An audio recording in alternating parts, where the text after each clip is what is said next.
the next week. Mr. Chair, we're on YouTube now. I appreciate that. My apologies. The struggle is real. Okay, so thank you for being here. It is Wednesday, April 16th. Apologies for a little late. We had technical difficulty getting our other half of the hybrid meeting going. We've got plenty of folks here in the Bocum building in Santa Fe. We've gathered for a special open meeting on grid readiness and economic development. This is one of several we've had in this series since the year began. So thank you all for being here. Looking forward to the presentations and the discussion today. Also predict this probably won't be the last of this series. We've still got some more to chew through. So having called it to order, Ms. Not Scott Cameron, please. I'll take roll now. Commissioner Nyberg. Commissioner O'Connell. Ms. Erika Avila Stephanz, I am here. And Commissioner Aguilera. I'm present. All commissioners are present and we have a quorum. Okay, great. And then agenda in front of us is a public comment, and then the workshop opens. We've got presentations on some legislation on where people are at with load forecasting perspective from a large customer, and then presentations from some utilities, and then another public comment session at the end, and we'll wrap it up. So anyway, it's a long agenda. Looks like it will take us through the rest of today. So I'll first see, do we see any changes that need to be made to the agenda? So seeing none, we'll move forward. I guess we'll open with our first public comment session. Mr. Rodriguez, did anybody register online for public comment? Mr. Chair, we do have one person, however, they are not on Zoom presently. Okay. Is anybody here with us that wanted to give public comment? Nope. Okay. Just let me know when the public commenter is available, and if we can't work them in, we'll take them at the second public comment session at the end. So, okay, again, just we're here, just it's kind of been conference season for commissioners, and the topic is load. And there's different manifestations of it. It's growing organically just through electrification, through economic growth around the country. We're also seeing large loads start to show up. So in New Mexico, that would also be associated with economic development. I think Commissioner Aguilera said it the best, that as a PRC, we just don't want to be the reason that can't happen. So we're trying to understand our role in that, and things that could be improved so that's more possible than it has been maybe in the past. So that's why we're here. Thank you for being here. Looking forward to this afternoon. Commissioner Nyberg, did you have anything you'd like to open up with? Commissioner Aguilera, since I already used your words. No, thank you. Great words. I agree with them, and just want to thank everybody here for coming and your interest, and looking forward to great discussions and presentations. Okay, so we're going to start with an update of some bills that passed the legislature and were recently signed by the governor. So we've got teed up for that Mr. Isaac Romero, Deputy Secretary of Economic Development, and Choya Corey, the Chief of Staff from the PRC. So and I've got my bills. So, commissioners do read things. Okay, so floor is yours. Take it away.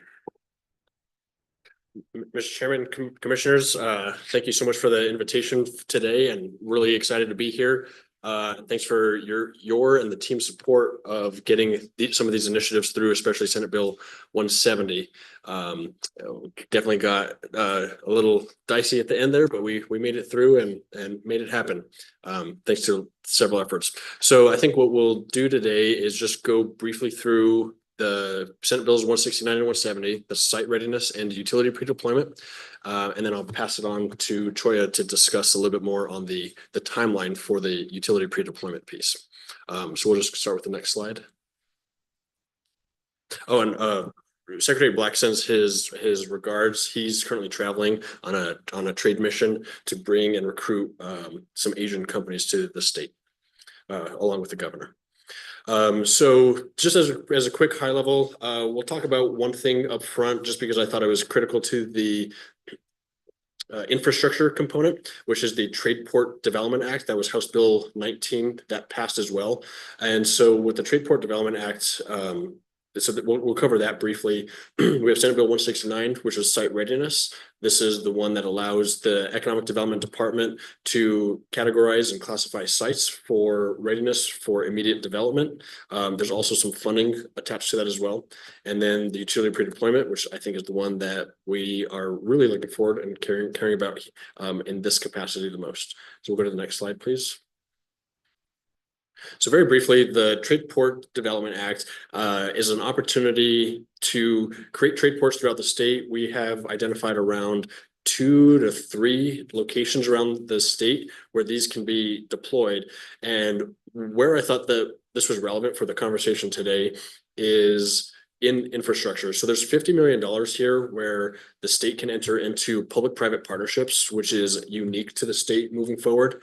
And it's a really good opportunity for opening that door for additional public-private partnerships. So for example, we can enter into PPPs with a developer or some other group to create an interchange or help create access to a site or a development. And in that capacity, also deploy utilities and extend those with this initiative. And again, $50 million for that to start. And this does go into a fund that EDD will administer. So that's a high level of trade ports. We'll move on to the next slide, which is just an overview of the two. Let's go to the next one.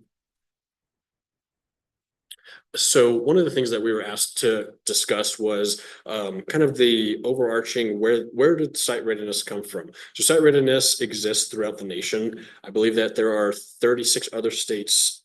New Mexico is now the 37th state who has a site readiness initiative. And as part of the work, we did a pilot last year, or actually in this fiscal year. It really happened kind of the end of summertime last year. We identified 28 publicly owned sites throughout the state. These are city and county government owned. And as you can see on the map there, they're located in very rural areas spread out through across. And what we did is the GLS, Global Location Strategies, they're a site selector. They helped us identify these, characterize them to figure out what are all the good parts that a site has and what are all the pieces that can be improved. And we took those as a step to say, there's a need for site readiness and we have a way to deploy the funds moving forward. And let's move on to the next slide. Okay. So before we move on, so with site readiness, the way that program will work, we're still in the rulemaking part. Senate Bill 169 does require rulemaking, and we expect to submit that, or have preliminary rules by the end of the fiscal year to be implemented by July 1, which is the start date.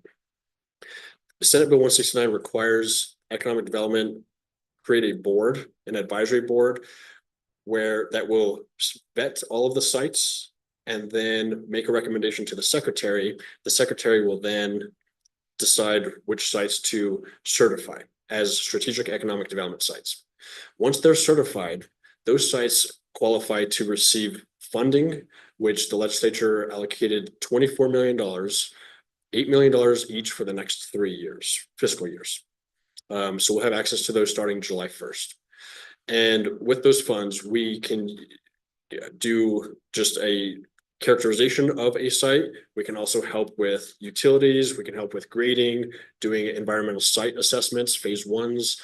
It could be flattening, leveling, surveying, housing studies, workforce studies. There's a variety of options that we're going to be able to use with these.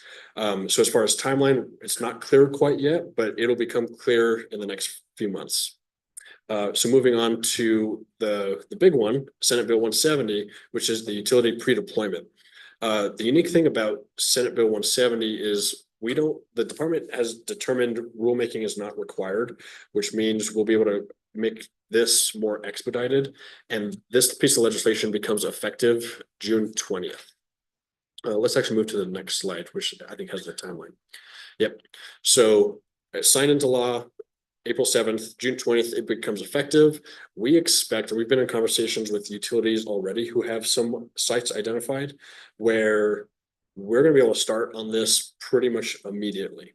So one of the questions that I was asked to answer also today is, when are you going to see the first initiative of this? Well, we think it's going to be pretty quickly. Could be by this summer. As early as the summer. But as you can see on the slide, this is the timeline where we're going to start.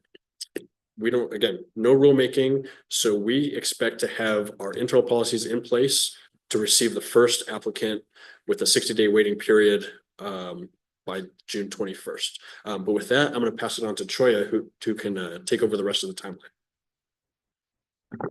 Thank you, Isaac.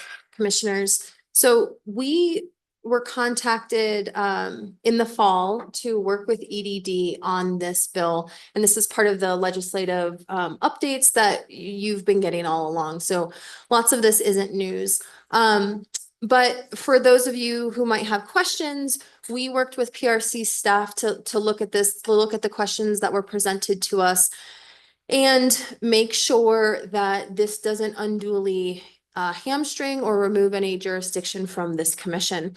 And it has been our position, and it is our position as staff, that this fully retains commission discretion for the CCN process. So as Isaac said, the EDD will look at the proposed sites proposed by the utilities and either issue or, I suppose, deny the certification from EDD. At that point, the utility can bring that certification along with a full application for a CCN or whatever appropriate filing is with the commission and file it here. If it is a CCN, that process is shortened from the normal 9 months plus 6 to 6 months plus 3. That plus 3 being for good cause shown. So it really, the effect is limited to shortening that time frame because the commission still needs to apply all the requirements as contained in the CCN statute to approve an application from a utility. We are excited to see the process that EDD goes through in certifying those sites because from a staff perspective, that is going to be crucial to the staff being able to evaluate and move the CCN application through the process in that truncated timeline. Because as you all know, need is one of the elements that must be shown. So we're excited to see the work that EDD does so that that piece can be helpful. 170, we think also provides some protections. One of the things that we worked with the bill sponsors and EDD on was whether or not this proposed project can go into effect the moment it's done being built, or the idea is that this is supposed to serve new load. And so what do you do if there's not new load immediately signed up once the project is completed? And we think 170 addresses that, allowing it not to go into rate base until it begins serving new load. That's specific language in the statute, but it also allows the utility to put that into a regulatory asset until it does start serving new load, so that it's hopefully very tailored to be beneficial to that new load. Or there is a piece in there that allows the utility to make a showing that it's beneficial to current customers, at which point then the process could move forward, inclusion into rate base. But we think that it provides the commission all the discretion it currently has. As we've discussed during the session, just because EDD certifies it as an economic development site and project doesn't in any way tie the hands of the commission. EDD could say, yes, this is an economic development site, and the commission could say, no, we don't think it meets the statutory requirements for CCN and therefore deny it. So as far as jurisdiction of the commission, it shouldn't change anything. What it does change is that timeline from a maximum of 15 months now to a maximum of 9. Thank you, Troy. The one thing that I'll add to this is the kind of where we were really advocates, very, very strong advocates from the economic development standpoint, was just the critical need to make sure that we're getting ahead of the waiting period. Because we have projects that are knocking on our door saying, we want to build in New Mexico, but there's no sites where we're servicing for power. And if we can get sites that have the power to them and they can build almost immediately, that was the goal and intention behind both of these, just to really accelerate that economic development opportunity. Thanks for that. Just a couple of questions. It sounds like from your presentation that we won't have to do any rulemaking. We can rely on our existing rules, just knowing that the approval timeline, if it's certified, speeds up. Mr. Chair, that is our analysis and understanding. Okay. And then do you have like a list of the sites you're expecting us to see? Mr. Chair and Commissioners, so at this time, we haven't started that yet. We anticipate the 28 sites that have gone through the pilots, they'll have to resubmit if they want to be considered for certification. The other thing that I'll mention also is the Senate Bill 169 and the site readiness and the utility pre-deployment, where we haven't figured out how it's going to work, if they're going to be one process or actually two separate processes. Because in reality, the utility pre-deployment work can be separate. And in fact, it probably makes more sense for it to happen that way, just because of the language in the statute. So Senate Bill 170 discusses from when EDD receives an application from a utility, the department has 60 days.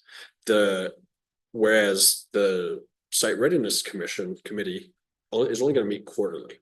So there might be some conflicts created there. And so we'll have a different methodology and timeline for the utility pre-deployment work. But at this time, no sites. And how will it work if it's not a IOU regulated by us? I mean, will co-op have their own 6-month window? That's actually a really good question. Mr. Chair, I'm checking the statute right now. Maybe not my problem, but just when I was looking at the map, I see lots of sites that don't necessarily land in IOU territory. So the only piece that I think is going to be different necessarily would be the financing and funding mechanism that's used. Troy, do you think that's right? I am hesitant to say anything on the record without reading and thinking about this first. I apologize, Mr. Chair. Okay, but I mean, just the takeaway for us is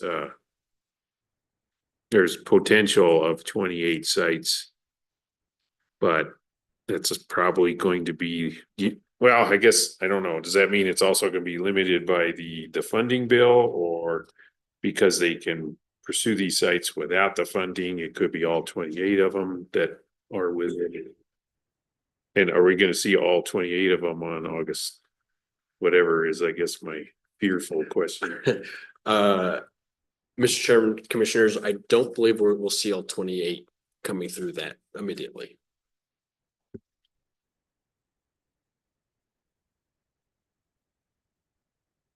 I was just pleased to hear they wouldn't all be coming at once. Well, thank you for the presentation. I mean, we've been following this for, for a while. And so I appreciate the work that has gone into these. And I think this is great. I mean, there's a lot of load out there looking to interconnect. And you have obviously questions as to what is real, what is not, what is more speculative. But I do think that there is the bandwidth for us to recognize that some of it is real. And if we don't help them and accommodate them, they will go somewhere else. And so I think this is helpful. The utility pre-deployment, I think, is probably better to look at what sites are more low-hanging fruit. Because the reality is, if you're looking at a site that is close to a transmission line that is at capacity already, it's at capacity already. And so that will take larger upgrades in order to get ready. So we'll see how this goes. I mean, I look forward to going through the process and actually seeing one of these applications filed. I do have one question with respect to the utility pre-deployment. Are the utilities coming to your agency and filing an application, or is it the other way around where you might, or both? Mr. Chairman, Commissioner Aguilera, it could be either way, either the site or the utility. Or we anticipate for them to come through your process, it'll be the utility. Thank you.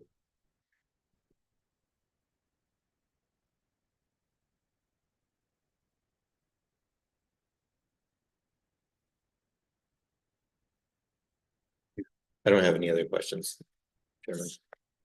Great. So anything else? No. Thanks for having us, and I appreciate your time and your willingness to provide support on this. All right, thanks for the update. They buckle up.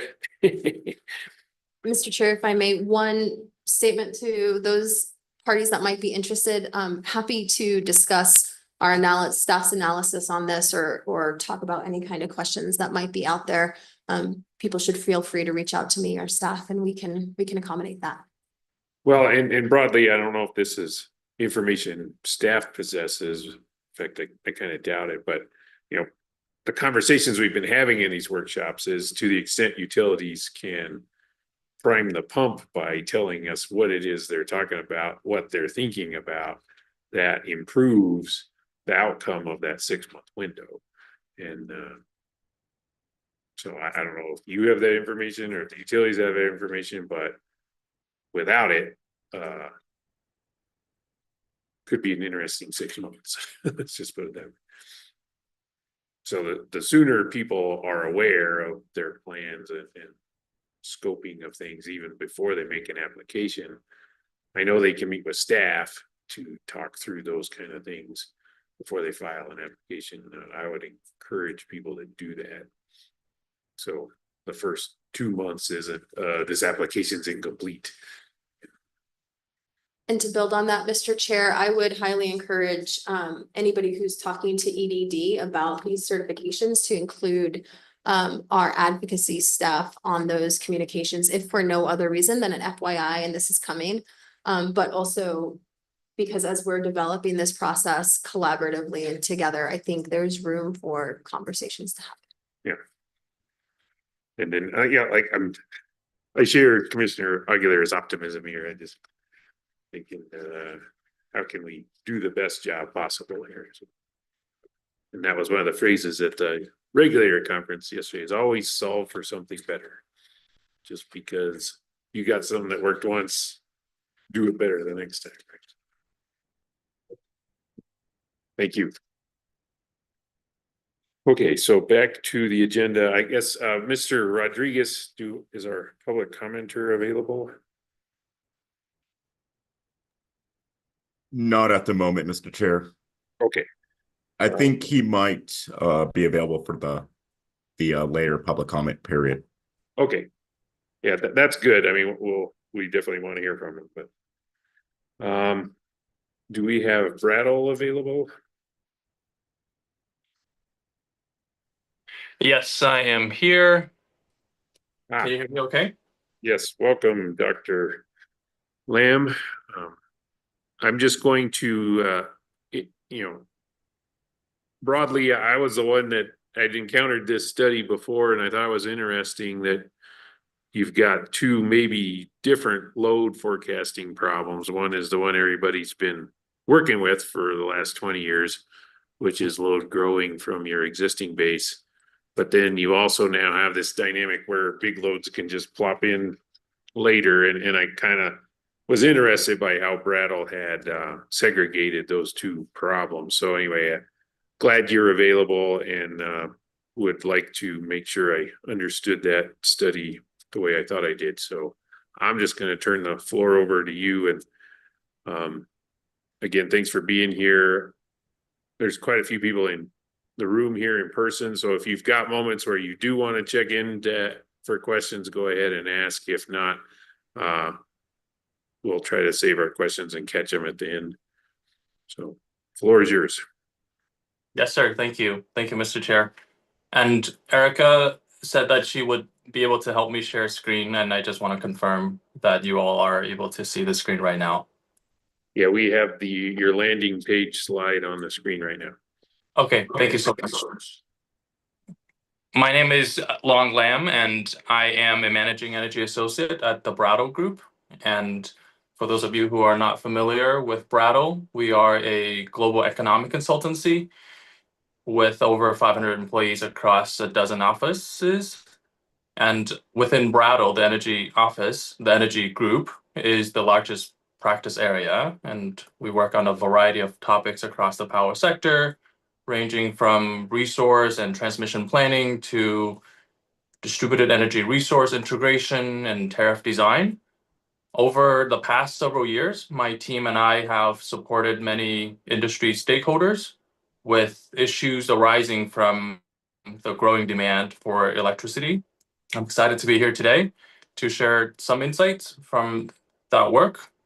I will highlight some of the approaches that utilities and system planners across the country have taken to improve their load forecasts and to mitigate the inherent uncertainty and risks associated with load growth. I have prepared about 10 slides or so, and I would be more than happy to take questions throughout the presentation, and we should have a bit of time at the end of the presentation for discussion as well. So Erika, if you can advance to the next slide. So unless you just came back from a very long vacation, it's probably not news to you that the power sector is experiencing substantial growth in demand for electricity. This figure shows the forecasted and actual peak summer load for PJM, one of the largest grid operators in the country, if not the world. We can see that their summer peak load, the dark blue line there, actually decreased between the late 2000s and up until about the early 2020s. Since then, the blue line has ticked up a little bit, but perhaps more striking are the gray forecast lines. Forecasts in the late 2000s were pretty bullish, and PJM expected its peak summer load to grow steadily.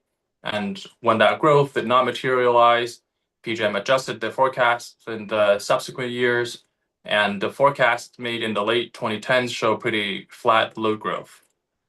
That changed dramatically in the last couple of years, starting with the 2023 load forecast, the pink line there, where the summer peak load forecast is expected to rise for the first time at that level in over a decade. And the increase in the forecasted load from the pink 2023 line to the orange 2024 line was the biggest over that 16-year period. But then the change in the following year was even bigger. The 2024 to 2025 increase is the largest increase in forecast load in this entire period.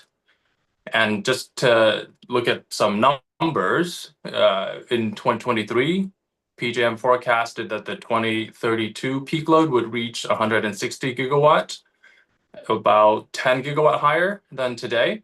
But in the following year, in 2024, PJM revised that forecast up to 172 gigawatt. And then earlier this year, PJM revised it upward again to 200 gigawatt.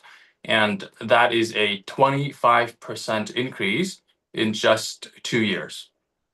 Now, in the next slide, you can see that this is not just a PJM story. Across the United States, electric energy consumption is projected to rise dramatically in many regions, most notably in the Southeast, PJM, Texas, and the West. We put together this analysis using the most recent forecasts from utilities and RTOs across the country. And we see that US peak loads will increase by 175 gigawatt by 2030. That's a 24% increase relative to last year, 2024. And by 2035, US peak load will reach 270 gigawatt. The annual energy consumption, as shown in this chart, is projected to grow even faster, adding 53% by 2035. And this is because many of the new loads that we are talking about, such as data centers and manufacturing plants, they tend to have higher load factors than existing loads on average, meaning that their energy consumption profile will be steady and not peaky throughout the year. So in our load forecast report in the next slide, we categorize the new load drivers into two types. We call them type A and type B. Type A refers to loads that are large and discrete in size, such as data centers or hydrogen electrolyzers or manufacturing plants. They are often concentrated in certain areas, and because of that, their impacts on the power system are very regional and very location specific. The other thing to note is that their development cycles can be much shorter than the utilities planning cycles. And whereas the utilities planning cycles look many years ahead, many of these type A loads can be planned and constructed within a couple of years. And this means that it's really difficult to forecast these loads in advance. In contrast, type B loads refers to loads that are comparatively smaller and their growth pattern is smoother, and electric vehicles and building electrification represent these type B loads.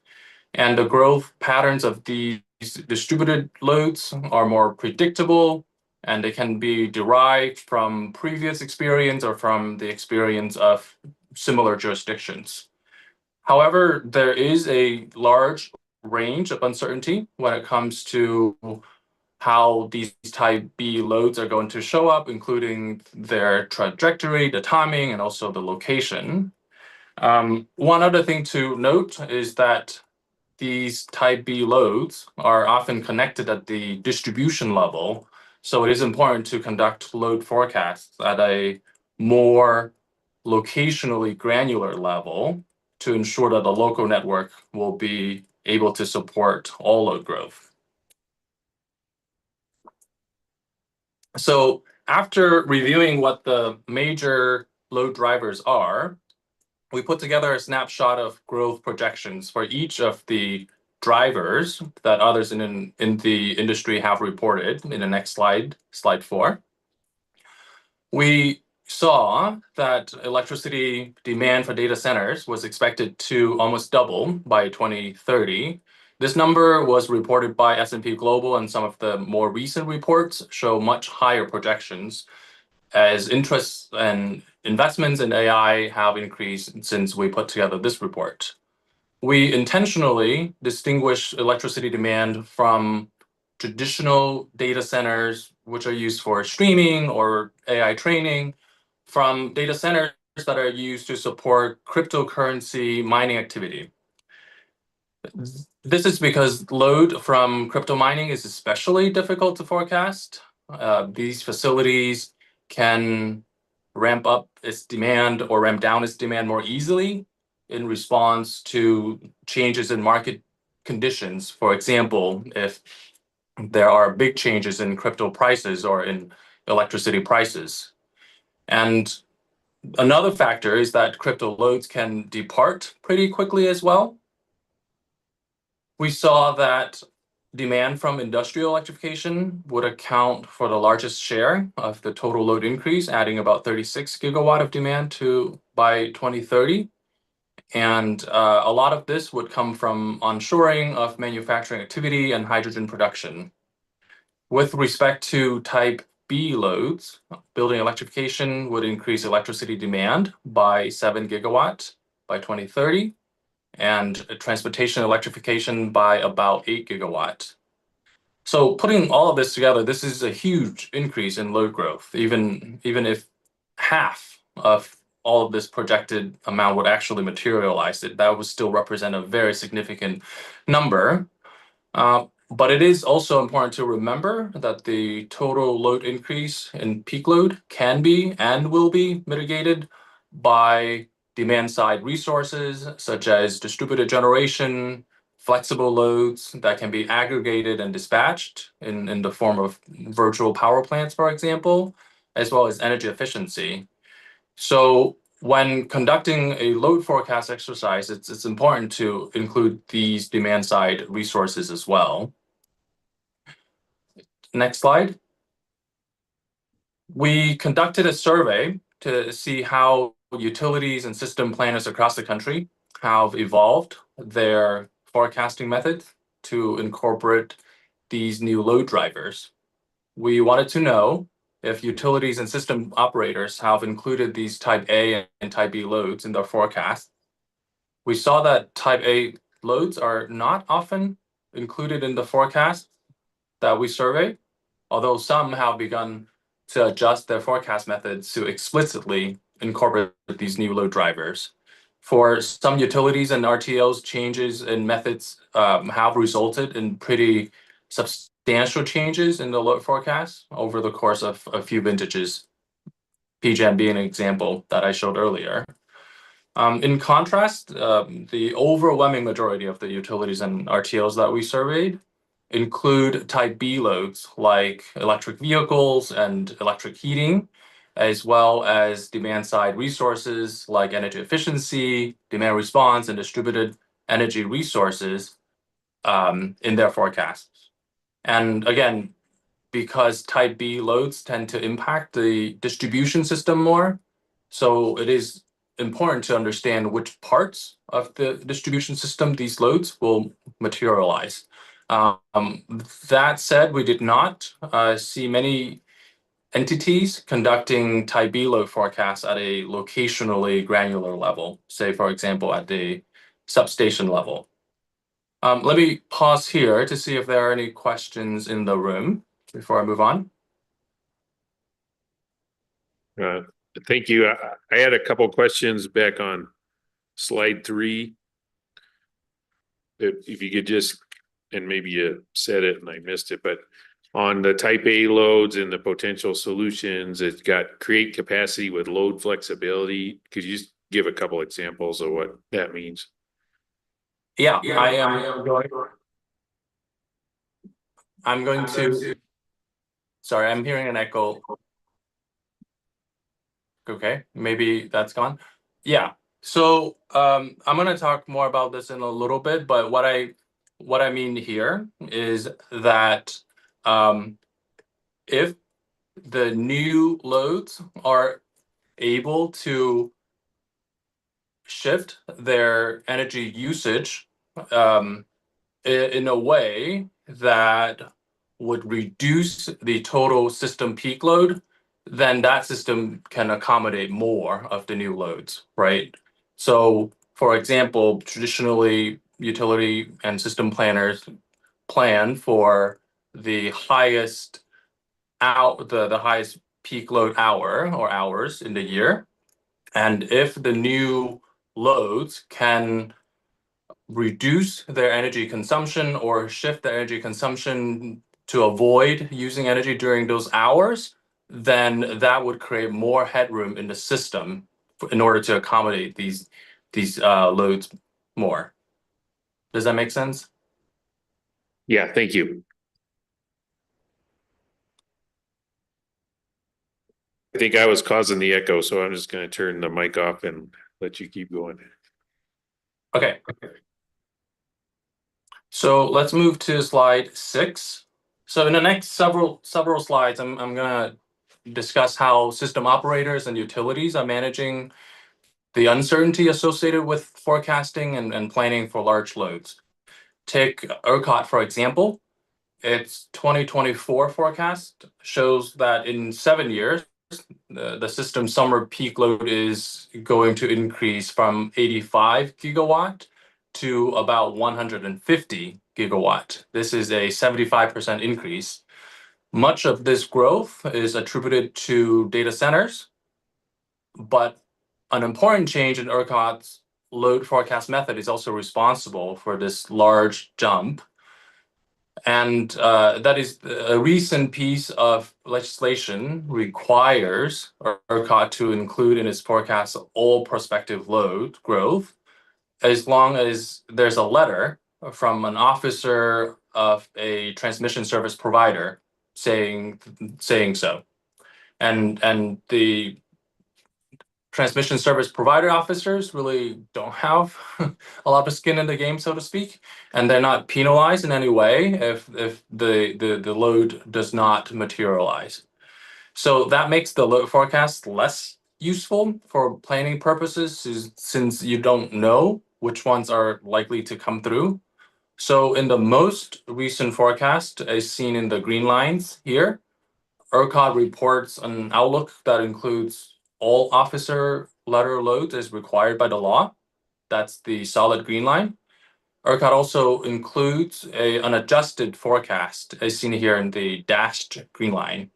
And the adjusted forecast discounts some of the load growth based on recent experience with the rates of realized load additions. For example, all new data center demand forecasts was actually reduced by about half of the requested amount. And then these officer loads that I mentioned before are also reduced by about half.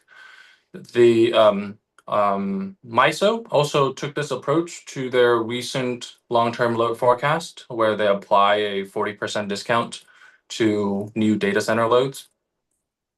Another strategy, slide 7, please. Another strategy that some utilities have adopted to improve forecasts is to standardize their intake process for large load interconnections. Instead of having an ad hoc process for each prospective customer, some utilities have established a standardized process that all new potential customers must go through. So for example, Evergy, which is an IOU in Missouri and Kansas, they recently proposed a path to power process for connecting new large customers. Each step of the process is clearly explained, including what is expected of the utility and what is expected of the customer, and whether it's the utility or the RTO who is going to lead that step and pursue that step. They also explain the fees as well as the expected timeline for each of the step in order to manage expectations. This process, of course, helps improve load forecasts by filtering out the less serious prospective customers, but it also has the added benefit of speeding up the interconnection process and then improve transparency as well for everybody involved. Some utilities in slide 8 have also leaned on tariff design as another tool to manage uncertainty associated with adding new large customers. design elements like long-term contracts, minimum demand charge, early termination fee, and collateral requirements. They all have been used to address concerns about rate increases and cost shifts. And these design elements also serve another purpose, which is again to deter the less serious customers or customers whose business model may be a little bit too risky for the utilities preference. We are seeing more and more creative ideas out there to interconnect large loads quickly, including things like establishing an energy park where permitting and construction processes are expedited, or building a temporary microgrid that will eventually be connected to the power system, or determining how much headroom or how much demand the system can accommodate, and then holding a load auction, for example, for all interested customers. Next slide. So taking a step back, we observe that historically, as an industry, we have been more concerned about over forecasting.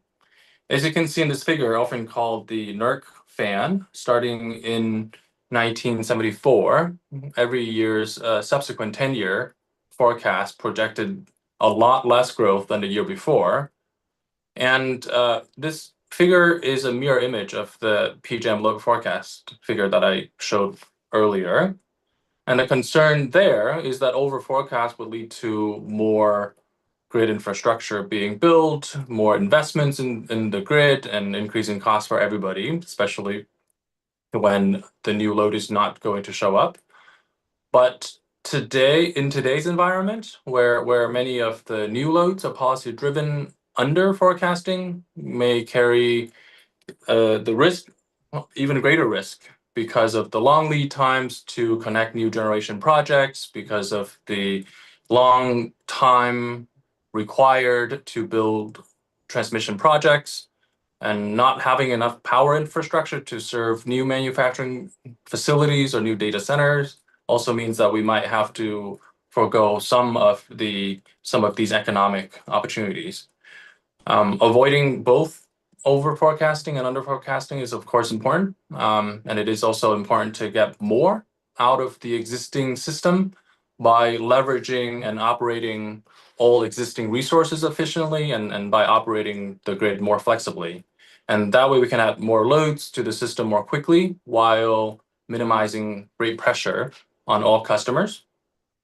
So just to summarize on the last slide, electric forecasting entities of all types, we think, should review and evolve their forecasts to incorporate the major changes in electricity use in the coming decades. There are a number of techniques, processes, and tools that system planners have adopted to mitigate uncertainty and risks associated with large load growth. And these practices will continue to improve as more information becomes available. In the meanwhile, proactive planning, data-informed planning is really important to interconnecting new customers more quickly. And that includes optimizing the use of existing infrastructure, as well as incorporating demand-side resources, such as load flexibility that we discussed earlier. And these resources, along with new resources, will be needed to serve a growing economy in a reliable and affordable manner.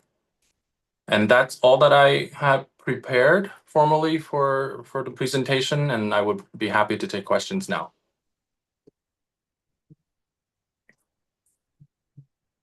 Thank you for that presentation. Commissioner, did you have any questions?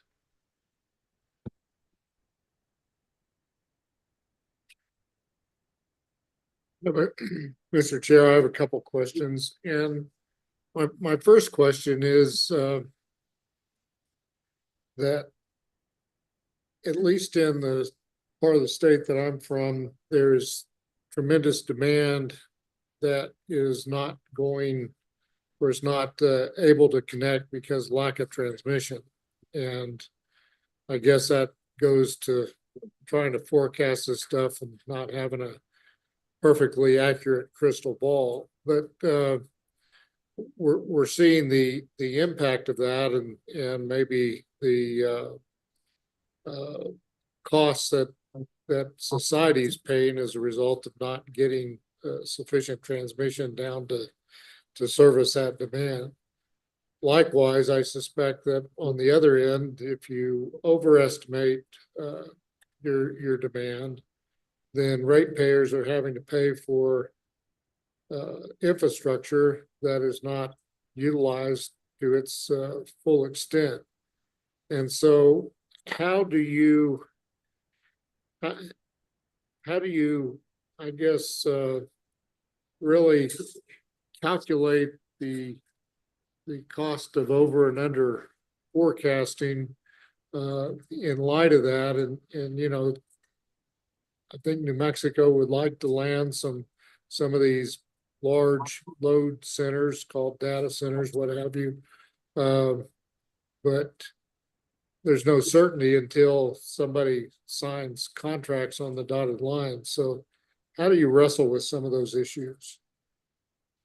Yeah, I think the cost of over forecasting is probably easier to calculate after the fact than under forecasting, because it's hard to know what the counterfactual is in that case. And like I mentioned earlier, utilities have established these very standardized processes where the prospective customers are required to demonstrate their seriousness along the way, right? And up until they sign the dotted line. And there are utilities that do pre-planning, as discussed in the previous conversation as well. But more importantly, I think that a no regret solution is to try to get more out of the existing grid by operating the grid more flexibly, for example. So in the example that you mentioned, where there is not enough transmission capacity to accommodate new loads, I would look at options to operate these transmission lines more flexibly. So for example, there are these grid enhancing technologies, or GETs, that utilities have deployed in the last decades and are getting a lot of attention. So for example, technologies like dynamic line ratings that adjust the thermal ratings based on the actual weather conditions, instead of the transmission operator using some sort of rule of thumb to see how much power the line can accommodate at any moment. And likewise, tools like topology optimization or advanced power flow control can also help getting more out of the existing system by rerouting power flow from overloaded parts of the system to parts that have more capacity. So likewise, you know, if there are possibilities to get customers to operate to use energy in a way that is beneficial to the grid, for example, again, avoiding using energy during these highly constrained hours, those tools would also be really helpful in accommodating new large loads. But ultimately, at the end of the day, if there is a lot of growth, you would need to build new transmission lines. You would need to build new generation assets. But these no regret tools that help get more out of the existing system can accommodate loads more quickly and more efficiently in the meanwhile. Has your company done any nationwide or regional studies that would indicate areas of the country or states where not only data centers, but maybe some of this onshoring effort may likely go because of access to energy versus other parts of the country? And do you have any recommendation for us as to how to position ourselves for some of that economic activity? Yes, sir. There is a recent publication by NREL, the National Renewable Energy Lab, looking at exactly this issue, and I would be more than happy to follow up and share with you the report. Thank you. Thank you for the presentation. And Commissioner Nyberg, the area where you're from, which, you know, I'll explain to Dr. Lamb, has a lot of oil and gas that is being electrified. And, you know, I think that load is interesting because when we talk about data centers, we're talking about, I think it's more speculative, right? That like they might submit a request in this jurisdiction and other jurisdictions, whereas the load in the Permian Basin, for example, for one, it already exists, right? Like the customer's already there. And also they can't just pick up and, you know, go somewhere else. And so I think that offers more certainty than some other type of potential load. And so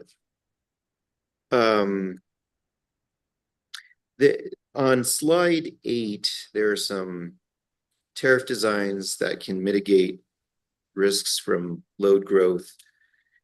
I'm just wondering as to either these or other solutions that you've seen that can work well. I mean, to me, a lot of this is about managing risk and balancing potential benefits and costs to customers. But what we're trying to do is also figure this out. And so just curious about what potential solutions you think work better. Can I ask you to clarify what you mean, tariff solutions or what other solutions? Yeah, I think I said tariff solutions, but maybe there are other types of solutions. So on slide 8, you have different types of ways to manage risk. So collateral requirements, for example, that helps customers and long-term contracts. You know, I think the other thing we're thinking about is the certainty or uncertainty for the utilities, obviously for the ratepayers as well. And so in looking at other states, potentially Georgia, potentially Indiana, you know, maybe in Virginia, where they have managed to, it seems like they're ahead of us, right, than we are, and they've connected more load. Are there any recommendations that you would have for us based on what you've seen? Yeah, Virginia, Indiana, Georgia, they are they all, I guess Georgia is probably most similar to you in terms of the regulatory structure. Virginia and Indiana are a little bit different. They are both part of RTOs. I think everybody has been paying attention to what is going on in Virginia, and especially in this upcoming rate case, given the amount of load, that especially data center load, that they are bringing online. The Virginia J. Lark report last year has a lot of great recommendations that I can also follow up with you and share with you. But for the most part,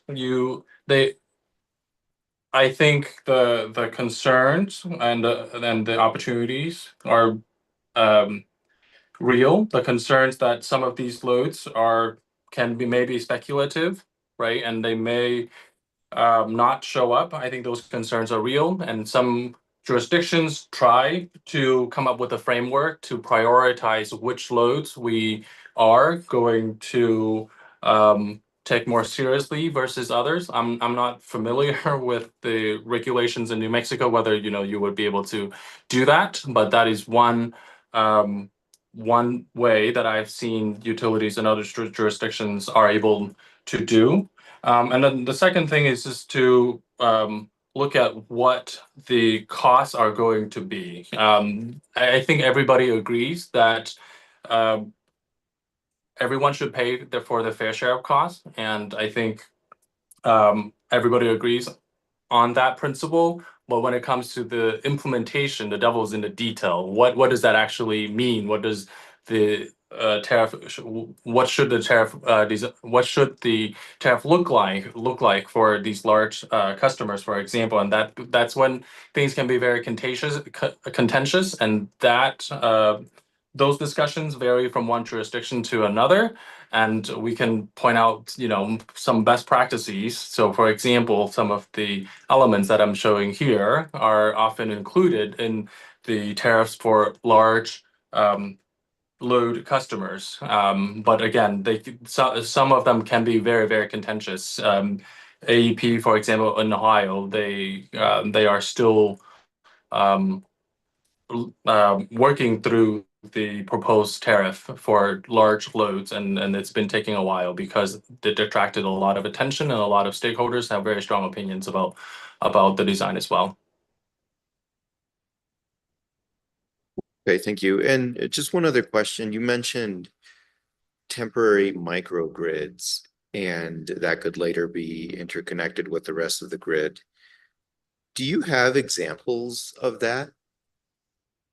Yeah, we are supporting a client right now who is an energy developer. I don't think I can disclose their name just yet, but hopefully soon. But they basically are able to build really quickly a large energy site with solar and storage.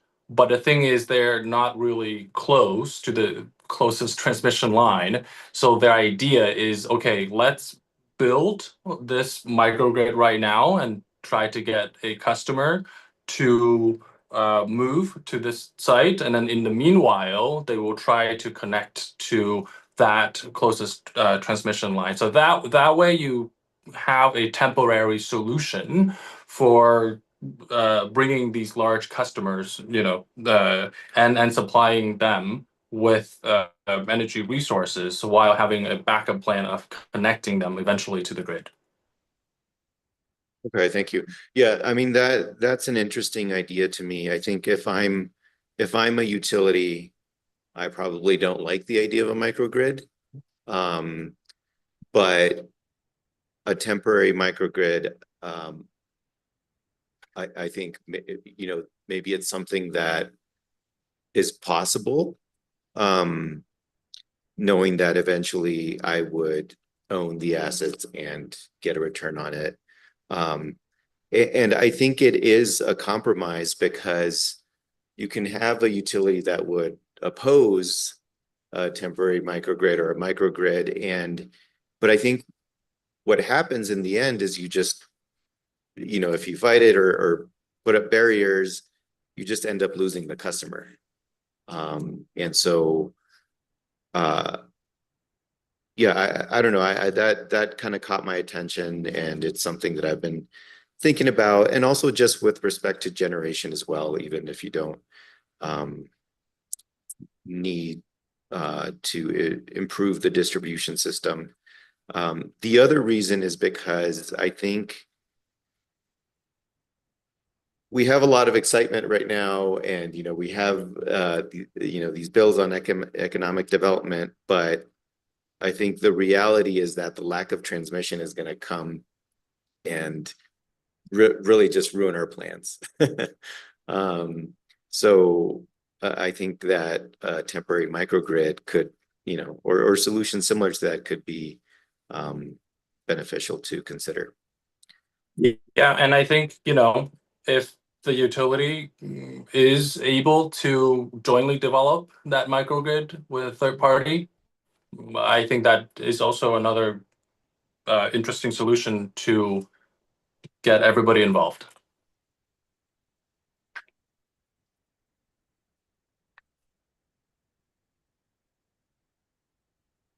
Yeah, great. Thank you for that. And then just, you know, again, it's been commissioner conference season, so just two things to support what Dr. Lamb just said. Yeah, we were talking about these tariff designs at the meeting in Chicago yesterday, and like APS is requiring $1 million in collateral for these customers, and then and that's maybe the high water mark, but they've had so much development that they're not in the same situation we're in.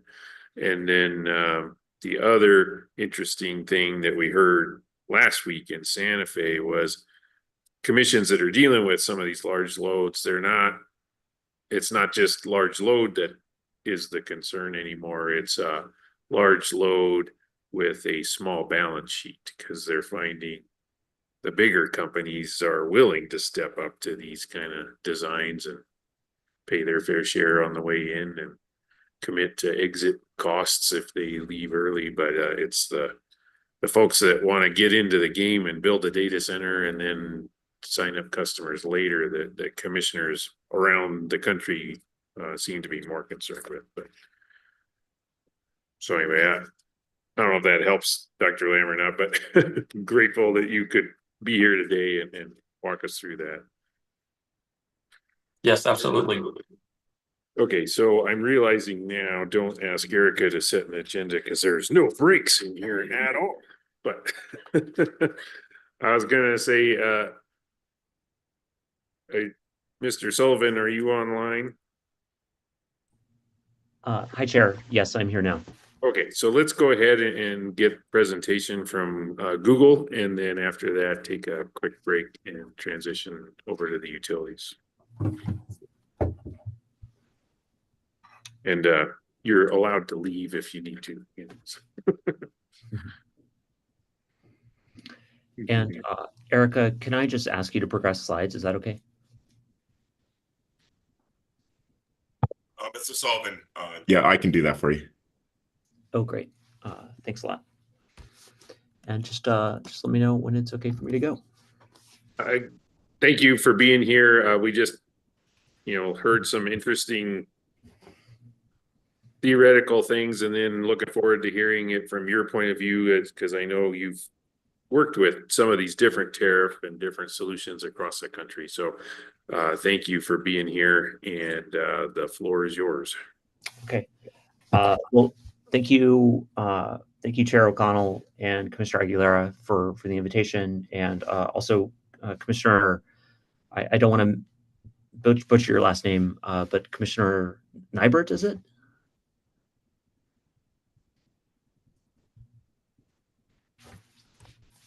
I'm going to take that as a yes. It's good to meet you, and I really appreciate the opportunity to be here today. So my name is Dylan Sullivan, and I lead Google's energy market development activity in two regions, the US West region and Latin America. And that essentially means that I work on energy regulatory and policy issues related to Google's electricity use and growth plans in these regions. And I apologize I'm not in front of you today in person. I always appreciate my time in New Mexico, but schedules just didn't allow me to be there in person this time. So we can go to the next slide.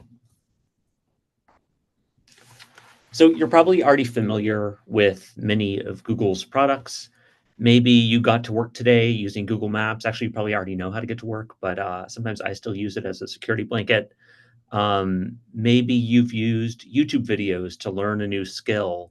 I, for one, found the confidence to change my old Honda's spark plugs watching YouTube videos. It was actually difficult because it was a V6 and 3 of the cylinders were up against the firewall. It required a lot of dexterity, and for a second I thought I had bricked my car, but I found the confidence to do it through YouTube. Those are sort of funny examples, but through Google Cloud, we provide computing services to local governments, hospitals, and some of America's fastest growing companies. More than 60% of funded generative AI startups and nearly 90% of today's generative AI unicorn companies, those that are valued over $1 billion, are Google Cloud customers, and all of those services live in a data center. And you can go to the next slide.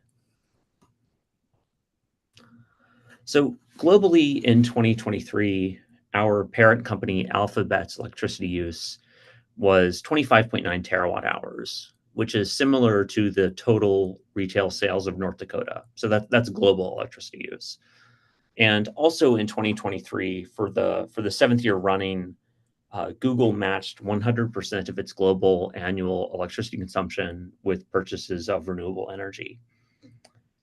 However, because of differences in the availability of renewable energy sources across regions, and because of the variable supply of these resources, there's times when the wind is not blowing and the sun is not shining, we still need to rely on carbon emitting energy sources in times when wind and solar are not available. So that's why in 2020, we set a goal to run on 24/7 carbon-free energy on every grid where we operate by 2030, aiming to procure clean energy to meet our electricity needs every hour of every day. And in addition to the emissions impact, our 24/7 goal drives us to make early catalytic investments in the clean, firm technologies we're going to need to drive carbon pollution out of the electricity sector and ensure reliability. So these are technologies like small modular nuclear reactors or enhanced geothermal, long duration energy storage. All of these are things we're actively supporting and helping to progress. Last year, Alphabet managed to achieve, on average, 64% carbon-free energy across our data centers and offices. So that's the same as the prior year, even though our electricity usage increased by 16%. And in addition to our efforts to procure carbon-free electricity, we're very serious about energy and water efficiency. Our facilities' overhead energy, which is basically the sort of HVAC and other systems electricity use that is in addition to our computing energy use, is the best in the industry. And we also seek to balance electricity and water use when we're thinking about how we're going to cool our facilities, choosing air cooling when watershed conditions merit it. This is just the graph of our electricity consumption over time. And of course, we expect our use of electricity to increase as demand for our services grow. And you can go to the next slide. This is pretty simple. This just shows our data center footprint in the Western US. So we have a complex in the Dales in Oregon. That was our first company-owned data center that we developed in 2006. We have 2 data center campuses in Nevada, one in Story County near Reno, one in Henderson within view of the Las Vegas Strip. And then we're building a data center in Mesa right now. And you can go to the next slide. So to go to the topic of what we're, I think, all interested in today, we've likely all seen regional load forecasts and individual utility load forecasts that project large increases in demand. I'm highlighting here WEC's State of the Interconnection report from last year. And I think the question that policymakers and policy implementers and utilities are asking is, how much of this load is real and how much of this load should we plan for? And the answer to that question, how much is real, how much should we plan for, is really important. If you overbuild, you risk leaving some costs stranded, at least temporarily. If you underbuild, you could face reliability challenges, and you're also going to increase reliance on wholesale power markets, which kind of could increase everybody's electricity rates. But it's actually, I think, difficult to answer this question of how much load is real and how much load should we plan for a couple of reasons. The first, and this was alluded to in the prior presentation, because interconnection capacity is tight, because it's just tough to get capacity right now, requesters put in essentially multiple requests for the same unit of demand. And although, it isn't really done consciously, and instead, like, projects proceed in stages, and only some projects make it through the whole process to become data centers. But in that process, kind of the same entity for the same unit of demand might make multiple requests. And in addition, speculators have entered the market, and through the magic of capitalism, are seeking to buy a parcel, develop it partially, and then flip it to somebody like us. So all this means is that when you add up all of the load requests in a utility, and then you add up all those utility load requests on a regional basis, you have a very large number, and there's some uncertainty there, probably a lot of uncertainty. So what's to be done in this situation? We think that the answer, regionally and at the level of an individual utility, is for committed load to be considered more likely to materialize than uncommitted load. Basically, for load with skin in the game, that should enter the load forecast with a higher confidence than load that has less skin in the game. But what does commitment look like? What does skin in the game look like? I think it's broadly what Dr. Lamb was talking about earlier, in terms of tariff provisions that provide more security that load will materialize and protect customers if that load doesn't materialize. So we can go to the next slide.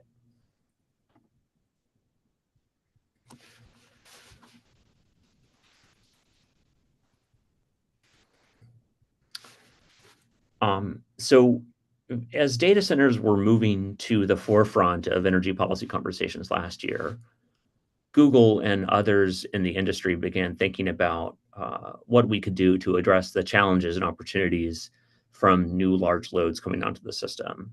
And just to reiterate or state, clearly that the opportunity is that new large loads can help pay for the upgrades that the aging electricity system needs, as well as supporting economic growth and U.S. mastery of artificial intelligence technologies that we're going to, need to have mastery of in the future.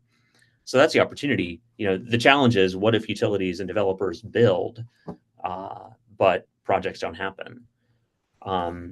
As we put pen to paper and started socializing this with others in our industry, and others, on the conference circuit that everybody's on, 5 pillars emerged, which we have seen adopted in unanimously supported regulatory settlements in 3 states and 1 public owned utility. On the next slide, I have kind of the utilities and places where these have been adopted. But I can just go through what the main important pillars of these new large load tariffs are. The first is non-discriminatory applicability. So we've seen in settlements, or the settlements that have been successful, I think one of the reasons that AEP Ohio has not been successful in their proposal is because it was, kind of a discriminatory on data centers rather than all new large loads. But non-discriminatory applicability is important because, we may be the load right now, but it could be someone else in the future. And every service territory is going to have a mix of different requests that it's dealing with. So, if you were in the South a couple of years ago, you might have been dealing with a lot of electric vehicle and battery manufacturing requests that have some level of risk attached to them. If you're in Phoenix, you have a lot of data center and semiconductor manufacturing requests that have their own level of risk. We've seen, the places that have been successful at making policy, it's sort of focused on all new large loads above a certain size. And what size could it be? We've seen some numbers as low as 20 megawatts, which could be too low. We've seen 50 megawatts in, I think, Indiana was 50 megawatts, and so was Rocky Mountain Power. So non-discriminatory applicability, we think is really important. The second is a long-term commitment. So new large loads are signing up for a long-term contract and paying, as you can see in 3, significant minimum charges for the period of that contract. And the purpose of long-term commitments and minimum charges are to ensure that the incremental investments made on a customer's behalf are paid over time. And once those incremental investments are paid for, then after that 12-year, say, period, then the money that infrastructure-related charges collect is essentially supporting that kind of network infrastructure that everybody uses. So we've seen, we think a reasonable commitment period is 8 to 12 years. And we've seen minimum infrastructure charges that are about 70 to 80% of demand charges. And this would be based on your sort of contract capacity, the mutual understanding between the new user and the utility about how much capacity is going to be available when. So I phrase kind of significant minimum charges in kind of assuming that a lot of the charges for infrastructure are in demand-based charges. If your rate structure is such that a lot of infrastructure charges are collected in energy charges, then something else might be appropriate, like minimum. The minimum charge you're talking about would be sort of your non-fuel, non-purchase power charges. In 4, you see collateral. Basically, the purpose of collateral is to ensure that the people making a commitment are actually able to follow through on it. And I think I like to say, like, anybody can make a commitment, but you really want to have collateral in place in case that business doesn't work out. You want to make sure that the system is made whole. And then the final provision is flexible and transparent fees for modifications. Business needs can change, and it's important that you think ahead of time about how someone might unwind a commitment in a way that's fair for the utility and for other customers. Let me make sure I said everything that I wanted to say. So these pillars have garnered significant buy-in, as we can see in the next slide. So these show where new large load tariffs have been implemented or are sort of on track based on unanimous agreement among parties. In some places, this still has to be approved by the commission. So in Indiana, in the Indiana-Michigan Power Company, there was a settlement in November. In Utah, and I worked in this case, there's a Rocky Mountain Power all-party settlement filed. Approval there is pending. In West Virginia, a settlement has been approved by the commission. And in Arizona, Salt River Project, which is a customer-owned utility, they proposed large load tariff changes that were approved by the board in February. And it's not just Google who is supporting this framework. In Indiana, for example, AWS and Meta were on the settlement. In Utah, it was supported by Utah Association of Energy Users, the large industrial trade group. So it's kind of not just Google. And Chair O'Connell, I mean, you mentioned that in terms of collateral requirements, you're hearing entities talk about how large users like Google are able to make those collateral requirements, but co-location providers are seeing those as more difficult to meet. I do think we need to think about how to sort of scale collateral requirements for the size of the request and the type of the business, because co-location providers serve an important role in the market. If there's a location that wouldn't support like a company-owned Google data center, if demand is just not large enough, then we would seek service from a collateral requirement to provide cloud services, and they serve a really important role in this industry. So it's important to understand and to consider their concerns.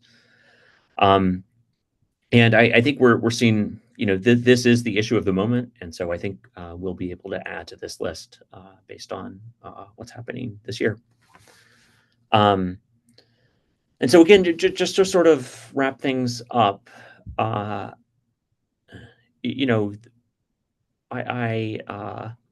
might seem a little bit odd to sort of talk about these new large load tariffs in the context of load forecasting, but the reason I'm doing it is because we think that it's just very hard to sort through which units of demand are real, absent a really clear understanding of what commitment looks like. And so we think, load that has agreed to these pillars or agreed to a tariff that has these pillars in it should be, considered committed.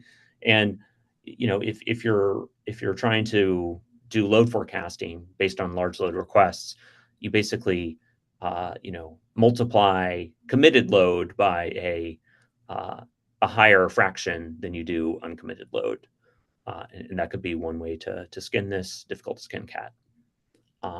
That's my last slide, and I really appreciate the opportunity, and I'm happy to answer questions. And if I can't answer any, I can get back to the commission on that. Thank you. Yeah, great. Thank you, Dylan. Something I neglected to mention when we opened up this meeting is, this workshop series is being handled in case number 24-00257 UT. So all the resources you've seen today, including Mr. Sullivan's slides, which have some really nice links to other regulatory filings around the country, are going to be, if they're not already there, they'll be posted there. So, your slide on the 5 pillars was getting some attention, and our technology limits in the room, it wasn't that easy to read. So just anybody who wants to go back and look at it later, it will be available online. Plus the Brattle slides, the Brattle report, all that will be there. So thank you for not just the presentation, but providing those resources. For sure. They always say don't put less than 24 point font on a slide, and I definitely violated that rule. So I apologize to those in the room. Yeah, our hearing examiners would reject your notice filing there. So, yeah, so I appreciate you modifying my statement to co-location providers, because I had in the back of my head riverboat gambler. So any way that we can, I guess what I'm afraid of as a commissioner is if we don't, our utilities aren't stepping up to having some type of legitimacy requirement, we might get kind of the more undesirable things that don't allow to happen other places, right? We could end up becoming the host for some things that just show up and go away, which would be the risk of stranded investment. So I don't know if you've seen anywhere around the country that there's a good filtering technique for that. And then again, your point on co-location services and scaling collateral requirements to what you're doing both sounded resonated with me. So that's why I was asking that question. Sure. And Chair, if I can respond to that, I think it's difficult to develop just sort of a business fitness test to use that is not going to lead to potentially arbitrary results. I think what is important is a utility tariff or contract structure that has these elements, a long-term commitment, significant minimum charges, collateral, and flexible and transparent fees for modifications. I think what that does is someone who is willing to make those commitments, is both de-risking utility investment.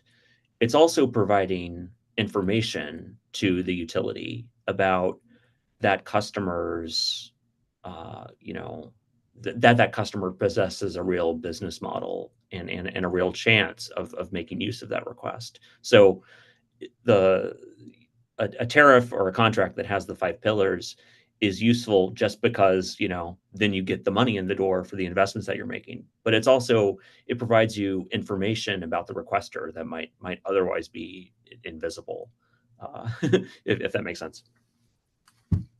Totally. So thank you for that. Commissioners, did you have any questions for Mr. Sullivan?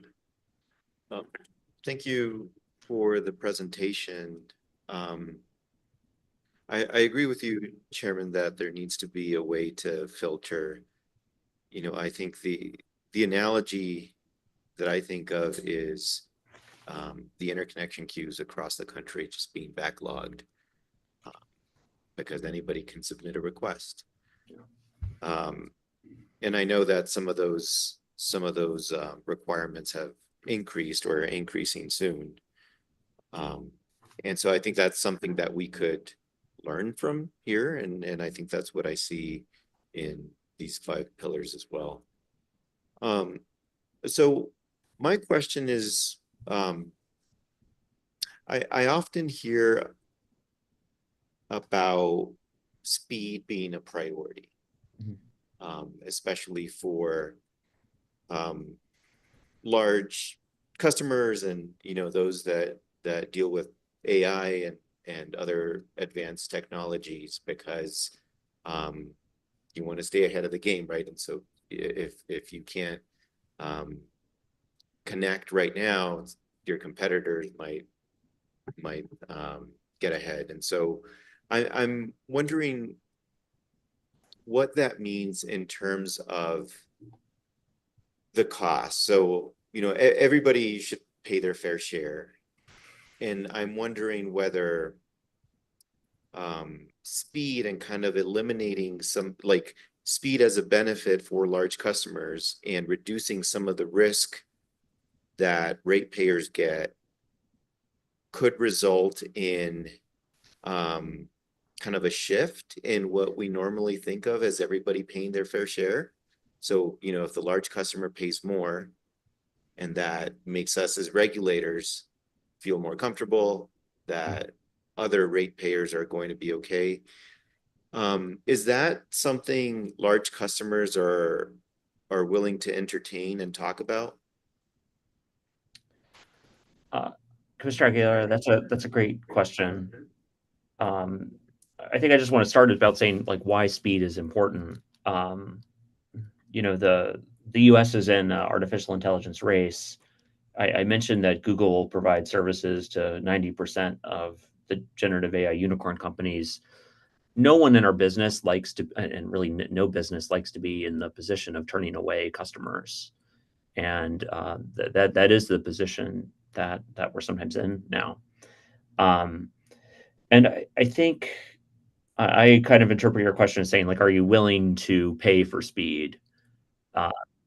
And I think the answer is I can get back to you on sort of what specifically we've been seeing or agreeing to in other jurisdictions. I think, in general, we want to make sure that we're being charged fairly. And so I think like just an arbitrary fee, like speed premium, doesn't make sense. But if we are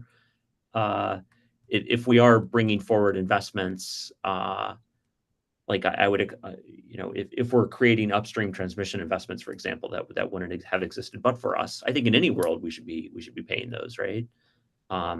So I think it's just really we should just be careful about how we're defining what are the costs of speed, and I think Dr. Lamb mentioned temporary microgrids in his presentation, or it could have been in response to a question.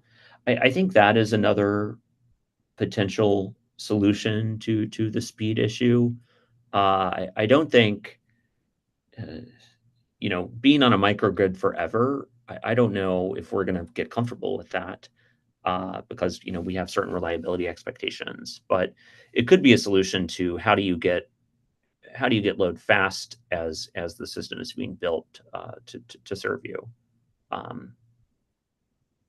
But I can follow up with you on more on what we think about the paying for speed issue. Yeah, thank you. And I appreciate that. And yeah, I don't know exactly where I was going with that, but I appreciate the conversation and your presentation here. So thank you. Thanks.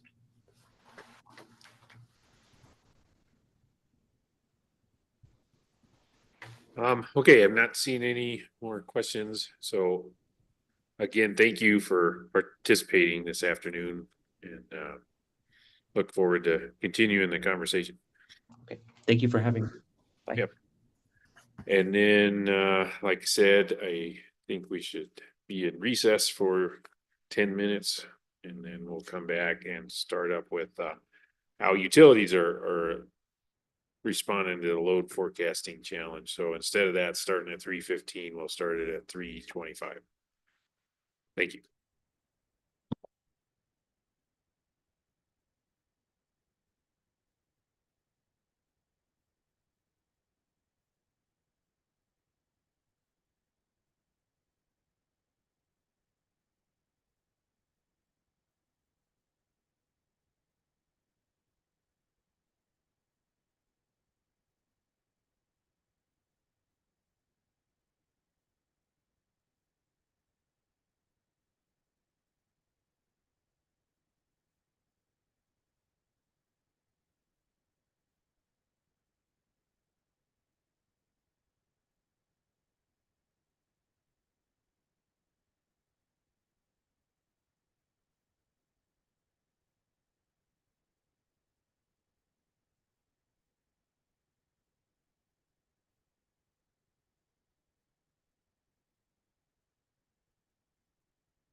Okay, so I think we're on the home stretch.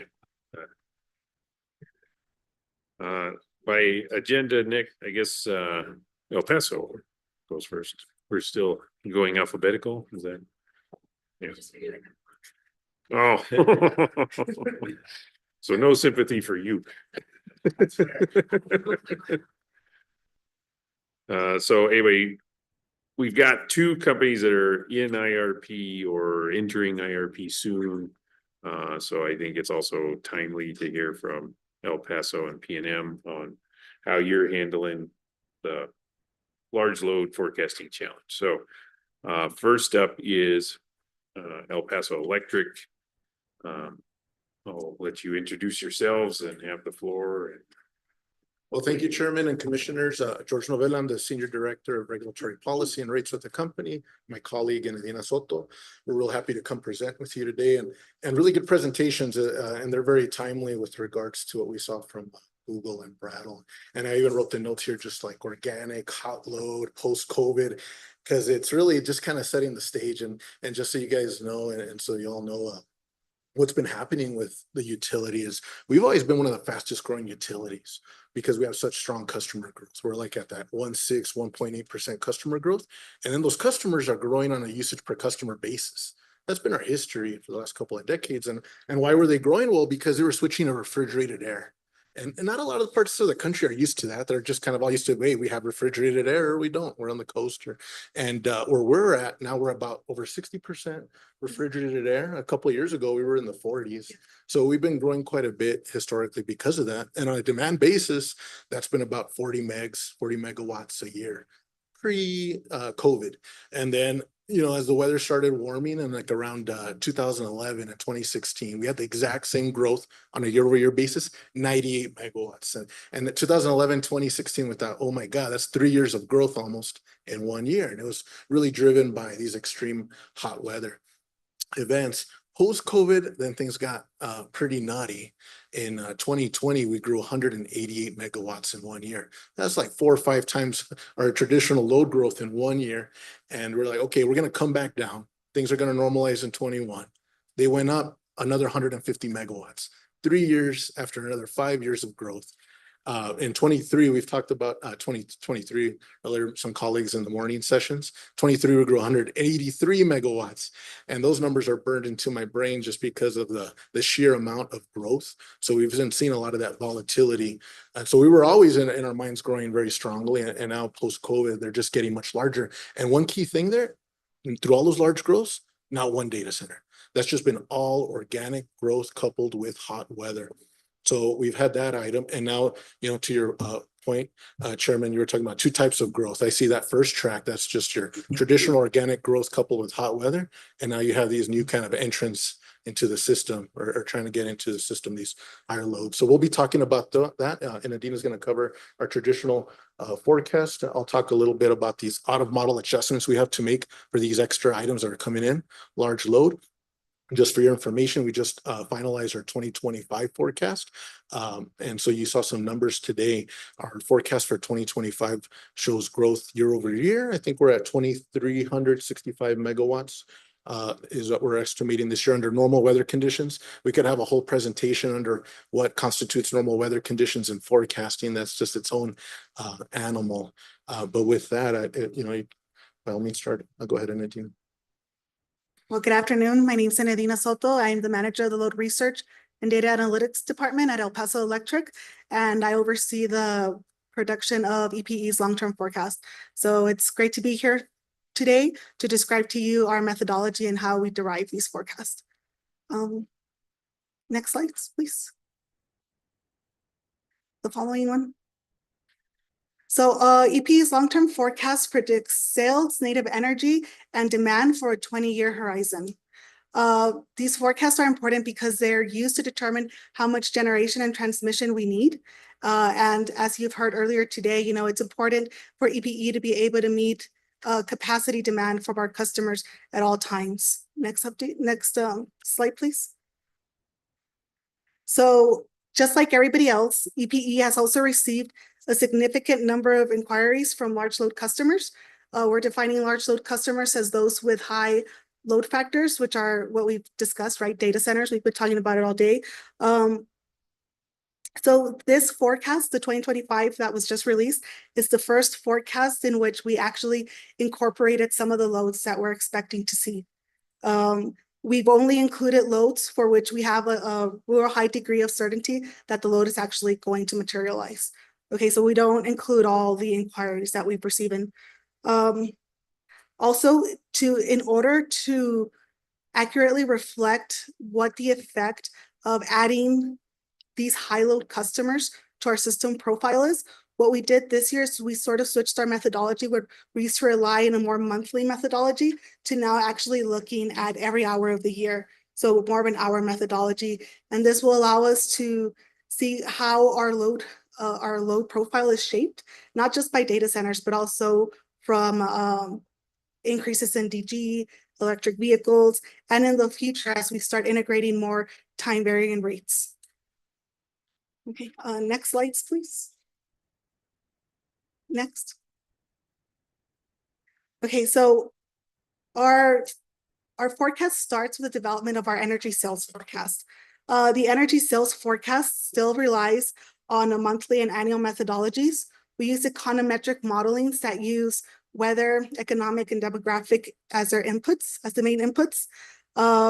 We select our models based on key statistical measures such as the R-squared, the significance of the coefficients, Durbin-Watson tests, things like that. And we also rely on some of our professional judgment. And by this, I mean, we look at historical growth rates that we've been seeing and just make sure that the forecast that we're producing sort of align with what the growth that we've been seeing in recent years.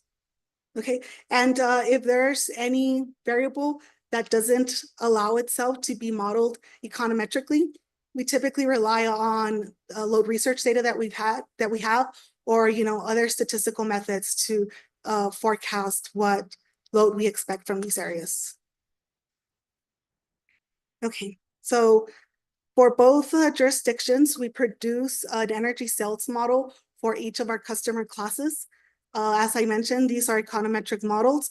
The exception to this is street lighting, which we just forecast at the same rate as total households. Our residential customer class uses a use per customer method, and our large commercial and industrial classes rely on annual methodologies. One note there, are part of the service territory, and just we have very few small commercial customers. One commercial customer can move in either direction and kind of just sway the entire commercial class. So we just do these kinds of items for that reason.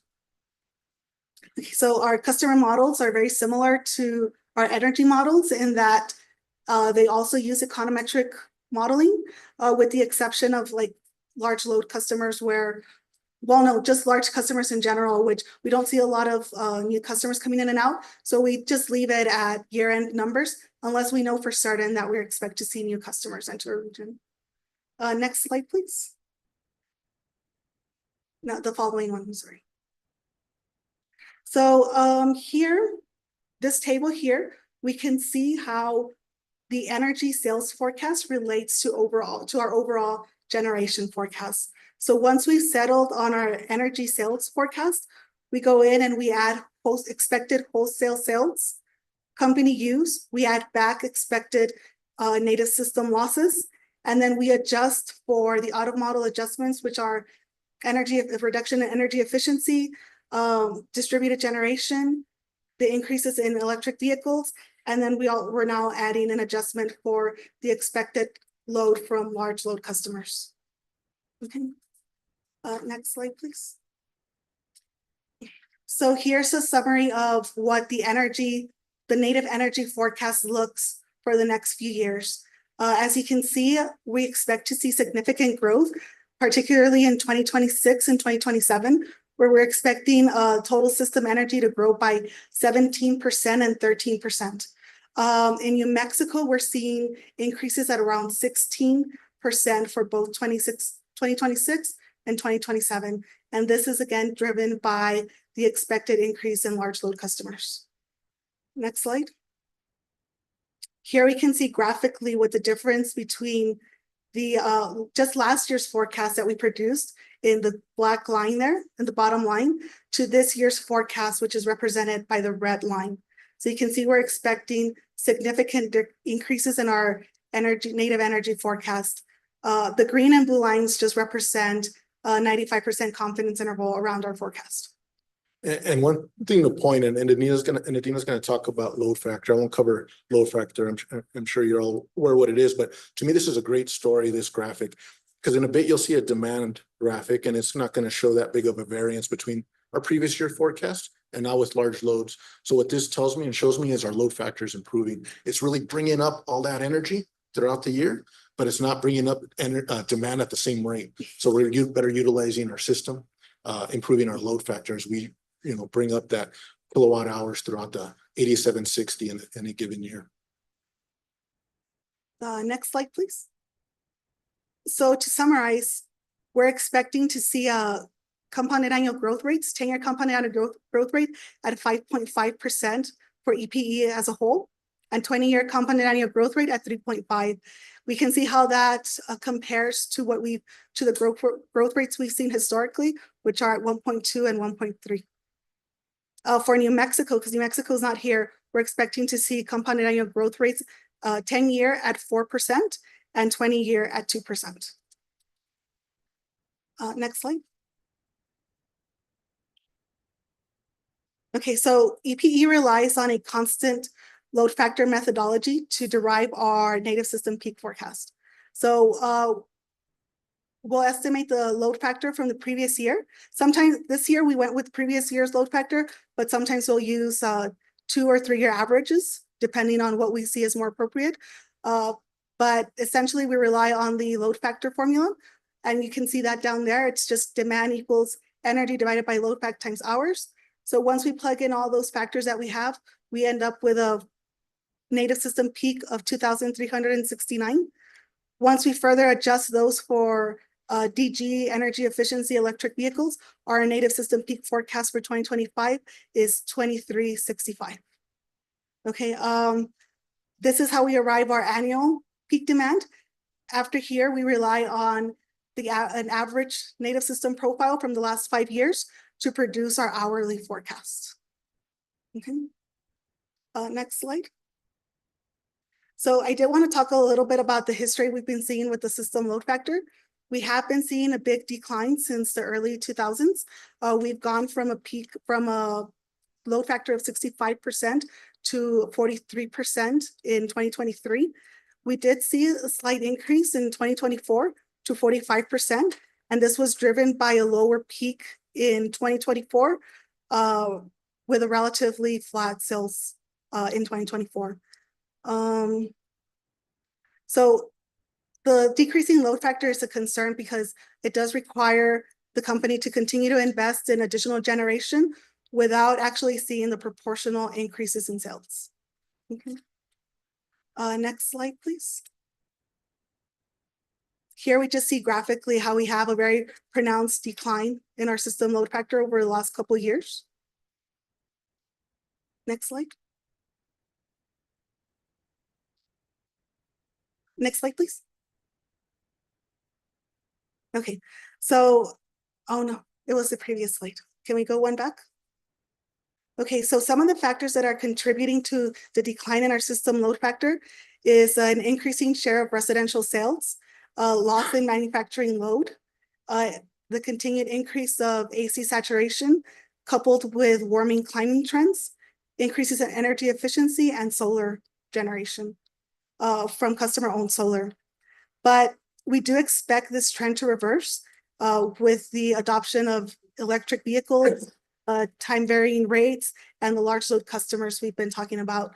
So by 2044, which is the end of our forecast horizon, we actually are predicting to see an increase in our forecast in our load factor to 53%. Next slide. Okay, so as you see here in this table, similar to the story we were telling for energy, we expect to see significant increases in demand, native system demand in 2026 and 2027. Like George mentioned, these increases are a little less than what we're seeing for energy, but still significant to what we've been seeing historically. So we're at about 11% as a total in the total system and 9% for New Mexico in 2026. That's right. Next slide, please. So similar to the other graph, this shows the comparison between the 2024 forecast in the black line and the 2025 forecast in the red line. Like George mentioned earlier, this increase is not as pronounced as what we're seeing in energy, and that's what's contributing to an improvement in the load factor. Next slide, please. Okay, so similar here, we're expecting to see increases in the native system peak at a compounded annual growth rate, 10-year compounded annual growth rate of 3.8 and 20-year compounded annual growth rate of 2.7. For New Mexico, these numbers would be 10-year, 2.2 and 2.0. And now I'll pass it on to George for where he's going to discuss some of the out-of-model adjustments that we make in our forecast. Thank you, Nadine. I told her, Nadine, we started off a little late. Let's go through it quick. We don't want to make people, stay here too late. So thank you for that. She did that very well, I thought. But if you need us to wrap up sooner, just let us know. I don't want to, kind of keep people here. But out-of-model adjustments, and I think this is where a lot of the questions have revolved around today. So Adina brought up that base organic kind of forecast that we have, and that traditionally has been pretty nice and does a really good job of forecasting our overall native system load as well as our jurisdictional load. But these are those adjustments that we have to do as layers on top of that forecast to make sure we arrive at a good spot. The first one's energy efficiency. We have to make adjustments for our energy efficiency by state. The second is distributed solar generation. I'll stay on that one a bit. DG has been growing quite a bit historically in our service territory, and that's nothing new. If you look westward, we like looking at the western states. It kind of gives us a glimpse of what's to come growth rate wise with regards to DG. Usually they get, their markets get saturated first with the people that come into town and selling solar and things like that. So we've always kind of looked westward. And one thing that we've noticed and seen is that we've seen significant reductions or in customers switching over to customer-owned rooftop solar. We used to get about 5,000 to 5,500 customers getting rooftop solar per year. Now we're about 2,500 customers getting those systems per year. And it makes sense when we reach out and talk to developers, a lot of folks are leasing these kinds of systems. Interest rates are higher. There was a lot of issues with supply chain post-COVID. So there's all these kinds of items that came up post COVID that have slowed down DG. Also, the market has shrunk. Not everybody wants distributed generation. There's a lot of renters. There's a lot of different folks, maybe more inclined to community solar or other types of solar programs. So we make adjustments for community solar. Electric vehicles, we've been making adjustments to our electric vehicle forecast at least 3 to 4 years. We started with light duty. We moved on to medium duty. And interestingly enough, we got heavy duty and buses, both in Texas and New Mexico. We are now seeing registered heavy duty trucks that are electric, and those take on quite a bit of load. You see them over 1/4 meg per truck, and it just goes up in school buses too. And they're both happening in our New Mexico and Texas service territory. It used to feel like a few years ago, like this thing was, a future item that's going to take a while to materialize, but it's here now. And then where we're at in southern New Mexico and West Texas with I-10, it's a major corridor for transportation, warehousing, as we're right there next to our sister city of Ciudad Juarez. And beyond that, then we get into the real topic at hand that we're talking about here. It's large loads from data centers, and I'll talk about those in more detail in the coming slides. So the next slide talks about DG. I've already talked about that, but if you had any questions, we can go over that. We're just seeing growth, but we're seeing growth at a decreasing rate, at least with our service territory. Electric vehicles, we're still seeing quite a bit of growth. There's a lot of in the news, a lot of negative news, and a lot of headwinds, I think, news-wise with what you're seeing around electric vehicles. Right now, we're still seeing growth in our service territory, both in New Mexico and Texas, although we're closely monitoring the situation to look at incentives that are available, if there's a reduction, to make adjustments to our forecasts. in turn. So it's one of those things that we just have to monitor. And one thing that I do want to point out with regards to electric vehicles is we do with the TEP, the Transportation Electrification Plan, we have rates both in Texas and New Mexico for these customers that we're moving energy from an on to an off peak period. So over time in this forecast, we have more folks migrating that own electric vehicles to these types of rates. So we're moving that energy from an on to off period, reducing their demand during peak periods. We can move on to the next slide. 2 more slides. One more, we could go. One more.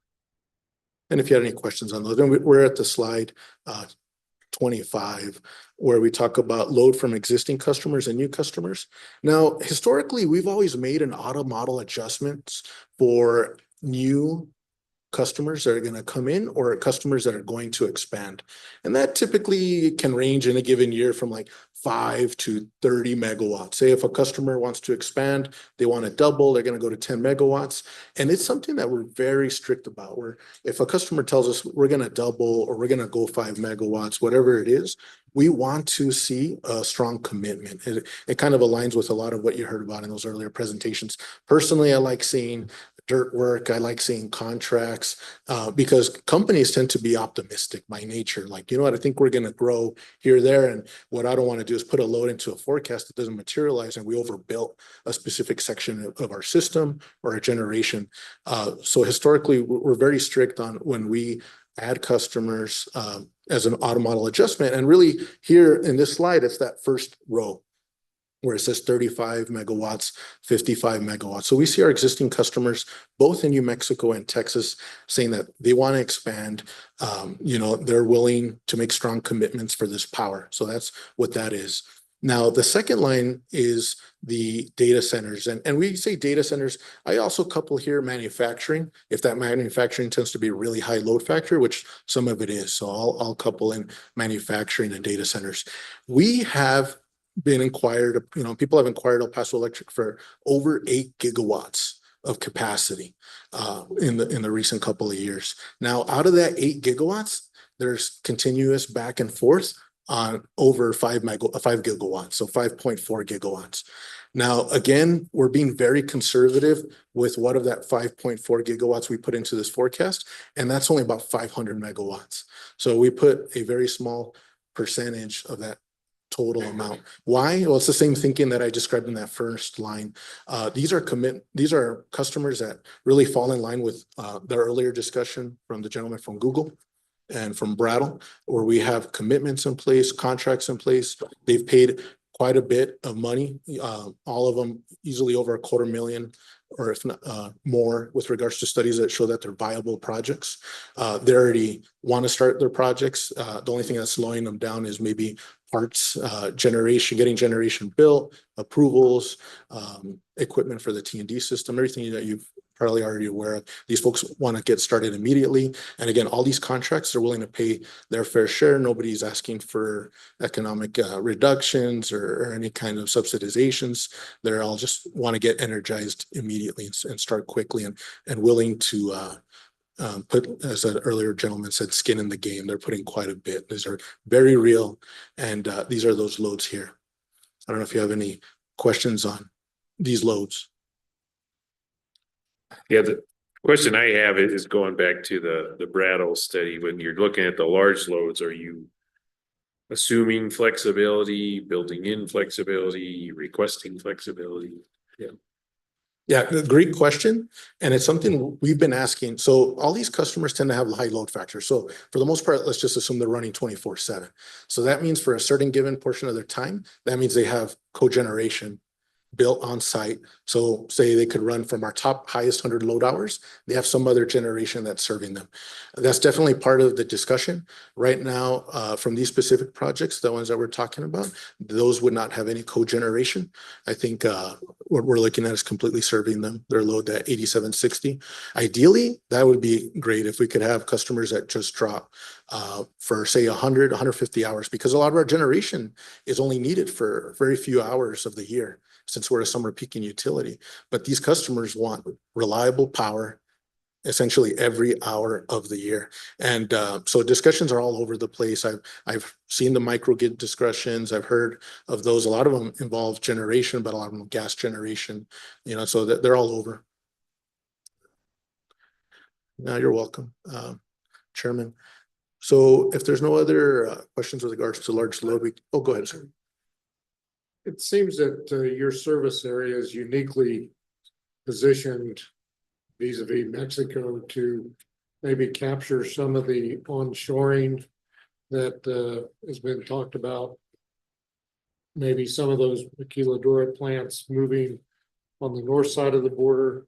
Is that part of maybe some of this equation, or has that not been really discussed yet? It is.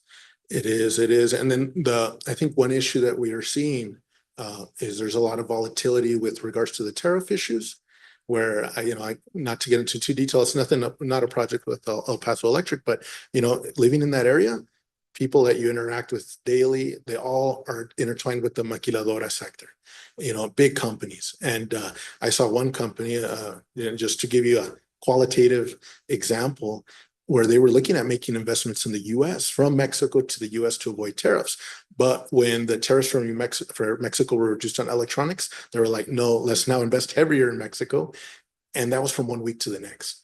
So the discussions are occurring quite a bit. There's just a lot of volatility. I think that volatility and that instability create a space where maybe folks are not willing to invest as much when there's instability. From one week to the next, things can change, but those discussions are definitely happening. I think we're located in a part of the country where, there's a lot of opportunity for what you just stated. Thank you. Yeah. Next slide, please. And it's our last slide. So future load considerations, I talked about distributed generation. Where does it head? We're seeing that it's growing, but at a decreasing rate. Is that going to continue? Is it going to take off? Battery technology, at least on the customer side, we've never seen a takeoff on battery. We have about 35,000 customers with solar, and we have about 400 battery systems. It's just not really cost effective. I have a solar system. I would never buy a battery. It's just the best battery is El Paso Electric. It's the cheapest. It's just really not. It doesn't make sense economically. It's just usually early adopters, but that may change. Maybe there's going to be something in the future where customer-owned battery takes off. Electric vehicles, what will happen with electric vehicles, energy efficiency, large loads, all these are kind of question marks. We all have to model them in to some degree. Changes in rate designs and offerings. I'm really excited about the time varying rates pilot that we got approved here in New Mexico recently, where we're going to have 9 treatments and study them over the next 2 years. We liked it so much, we made the same request in Texas, and we're going through that process right now. I think that's a great process to go through. We could come after those year or two and to say, these are the rates that make sense, and let's offer them on a jurisdiction type basis. So who knows what we'll propose, and then maybe something else gets approved, right?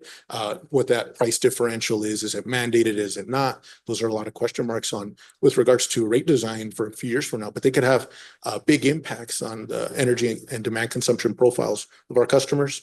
And, those involve critical peak pricing. I've heard a lot about demand response. Those are demand response is another big item with regard to virtual power plants, demand response projects. Those can happen quite a number of different ways. So we'll see how those occur. Externalities, like as weather keeps increasing. We're always kind of like, this can't get any hotter than this year. And then the next year just turns out to be another record. More days over 100, more days over 105. It just keeps happening and happening. So that's one externality. And then the externality of how we handle weather for planning. Texas and New Mexico operate in both states. They're pretty common that you use a 10-year average for forecasting and for planning. 10-year average has worked well. It used to be 30-year average, then a 20-year, then a 15. Now it's at a 10-year, and that's been going on for quite some time. Do we need to go on to something else? I've seen other jurisdictions even do like warming weather scenarios as a base. I'm not requesting anything like that, but it's something to think about. Where is a 10-year sufficient? I know we do other things for sensitivities, but just food for thought. And that's generally it. If anybody has any other questions, we're happy to answer those. Just if you go to slide 22, make sure I understand the first bullet point. Says customer-owned solar generation has been increasing at decreasing in our service territory. I apologize. It should be increasing at a decreasing rate. At Yeah, good at catch. decreasing rate. That's right. Thank you. No, thank you for catching that.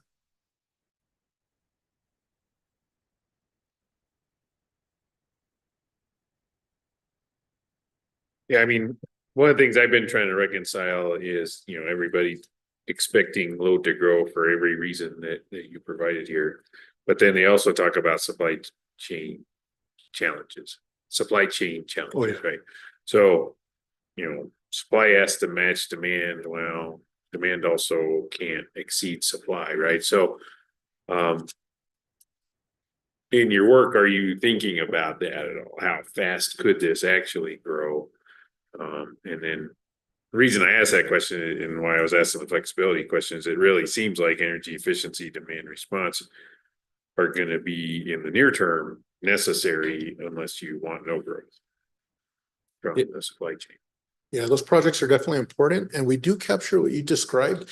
If we had the ability to get a lot of the equipment we needed now, we could get these customers power immediately, we would take these customers.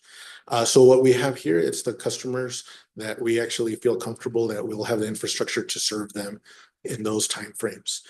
If we could, we would take on quite a few more, but there's long lead time still on a lot of key items. And they're years out still. Even you would think post-COVID now 5 years, but no, these lead times, when we're talking our T&D folks and our generation folks, several items are, they're talking 3 years, 5 years on several items. And so that's why you have these interesting discussions you never had before. What if I come to your system and I bring my own generation? Then, and you brought up Commissioner Aguilar, I believe, we bring our own generation and then later on you'll take it over. These kinds of novel concepts that have never been talked about before, but people are creating their own solutions just to get energized as soon as possible. But our customers saying, hey, help me, existing customers say, hey, help me be flexible. And then is there a request for a payment there that would free up capacity? So system. Yeah, we're definitely looking at our existing customers as well, just making sure that they're using the infrastructure that they have. Because a lot of times some customers will ask for a specific size infrastructure and it's oversized and they never used it before. And we could swap it out with a smaller, say, transformer and then free up that transformer. Those are things we're doing now in real time. We're doing anything we can really just to be able to free up infrastructure to get more people online. Thank you. Any other questions? Thanks for being here and for your presentation. Well, thank you for all your questions and your time. Thank you. Mr. Sanders.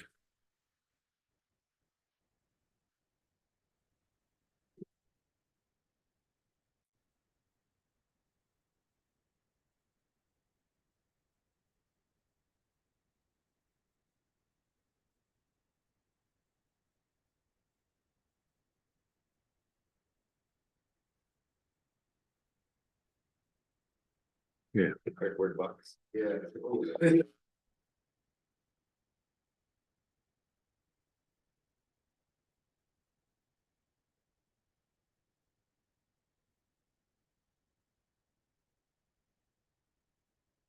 But next presentation is P&M, similar ask as El Paso. So get a little bit of see what's the same, what's the different between two neighboring utilities. And then, so floor is yours, Mr. Sanders, just broadcast to the world. You got to turn this green. Thank you, commissioners, and thanks for the opportunity to present here. Additionally, I do have Stuart McMiniman on the Zoom with Itron, just in case you guys have super technical questions that involve math that's over my head. I have him with me. Just as we look at kind of P&M's load forecasting and what we do on it, I can ask you guys to kind of turn to the first content slide here. We do utilize Itron and kind of their models as we've kind of tried to progress our forecasting, moving more from a kind of historical regression-based forecasting into more of a predictive forecasting methodologies. we did kind of utilize Itron as they have some of the best practice type modeling for getting those more predictive analysis type things of it. We do produce kind of different timeframes of forecasts. We always start with our backbone IRP, as Chair O'Connell kind of mentioned earlier. We will be going through that process. That's our big 20-year forecast. That always forms our backbone of your load forecasting that you use for everything. There's always intermittent updates you do to those forecasts on an annual basis. Sometimes they may be 5-year looks, 10-year looks. Maybe it's just an annual look that you may use for different strategy or business needs at that time. Your underlying backbone is always that 20-year. If anything materially changes, then you're doing a full refresh of the 20-year as part of that as well. And so if we kind of go to the next slide and really kind of talk through just the modeling, input, and process of it, you are looking to create an overall consumption. And the way we've moved to is a true total consumption that's utilizing both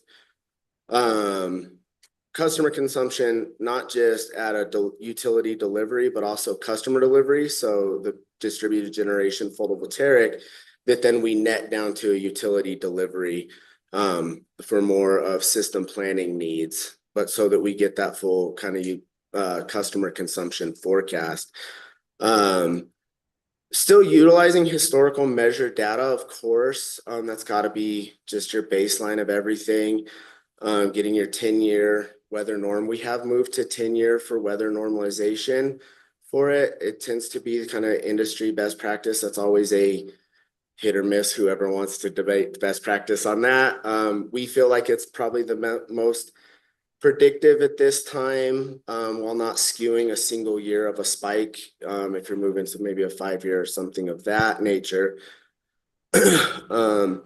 But while you're starting with those kind of historic 5 years, we then do use what Itron calls their statistic adjusted end user, which uses a lot of economic indicators and survey data that's coming from the Energy Information Administration, EIA, and their annual report. We use the regionally specific data for that. That's really taking surveys of how many homes have what kind of appliances in them, what those usage factors are for those, to try to then adjust the historical data to become more predictive of what you're seeing from an energy efficiency saturation point, EV saturations, EV penetration, different appliances, the movement, as they mentioned, from swamp coolers to more refrigerated air, and become more predictive of trends and not just stuck on historical regression. Then you're really looking at what your population growths and customer growths are. Again, in there, we're looking at economic indicators, population growth, construction startup data points, and those key, real true economic indicators to really create an predictive model. The large commercial customers are really truly one of the ones that's still based on the historic regression type model. They tend to have been more the high load factor. They don't have as many specifics to it. The one thing on that we have moved to is we have a customer representative department that has tried to grow our population of getting specific customer forecasts to incorporate. So instead of just using historic, we're actually reaching out to more and more customers to try to get their specific forecasts to incorporate. That way we're in line with their expectations, our expectations. That way, if for any reason our system, we need to do a maintenance around them, we can time outages and things with them as well. And then the last, we work with our economic development department for any requests, big things coming up. I'll go through our whole process of economic development and our phase gates that we work through for kind of determining if we want to put a load in there. From there, you get all those wonderful inputs. It goes in, and Stuart can tell you the magic of the calculation that gives it, which then kind of puts you out our actual load forecast. So if we can go to the next slide, which does give us out our load forecast, which we do use a energy usage, so energy forecast as well as a demand forecast, used for different purposes. and I think also kind of both of them used for multiple purposes. I mean, my groups use them for financial purposes, calculating revenue forecasts, tariff, using tariffs. Our IRP group uses it for system resource planning. Transmission planning groups use them for those, and so they get disseminated right there. It provides our normal weather forecasts that we use, so we can determine what we think our weather norm will be, and any variances from that we may see in the forecast that we may use for the need of summer off-system sales or purchases if we see that there's a heat wave coming that may be variant from that normal weather that's baked into our forecast. As I mentioned, we do have total consumption, so we then do use a gross and a net UPC, usage per customer. That net's really indicative of what we need to serve, and what, effectively we'd be billing or the revenue the company would receive. Then we do get the photovoltaic generation forecast as well for what customers are then serving themselves, both on an hourly basis, so we can see those shapings as well. And then we track the EV adoption. I go through all of those in a little bit more detail than I maybe needed to, because I wanted to highlight it because those are all the departments that we disseminate it to, that use it and that provide input and review on our load forecast before we ever call one final. Our IRP group reviews it, gives me feedback, gives a sign off. Our transmission distribution planning gives me feedback. Our transportation electric program looks at it, tells me, if it's in line, which then goes back to our distribution to make sure we have the right capital plans in place to serve if there's needed investments for those kind of loads on a system. Our economic development team, it goes back to them to, so they can have input on what I've included versus not included. And then once all of us are all together that we have a forecast we support, we can go to our upper management and kind of have a full forecast that then the company can feel comfortable with, that we've got the right elements that are all behind it. So that's really our forecasting process. Our next slide, I won't spend much time on. I just think it's a cool graphic of what your peak day looks like. The yellow at the top is where I was saying is what's served by customers and, their photovoltaic on the system. The gray is the losses. And so that's generation that we need to produce, but customers don't necessarily use. It's part of the calc on just, it's your line losses on your transmission distribution system before it hits a resident. And then obviously your residential is your biggest customer.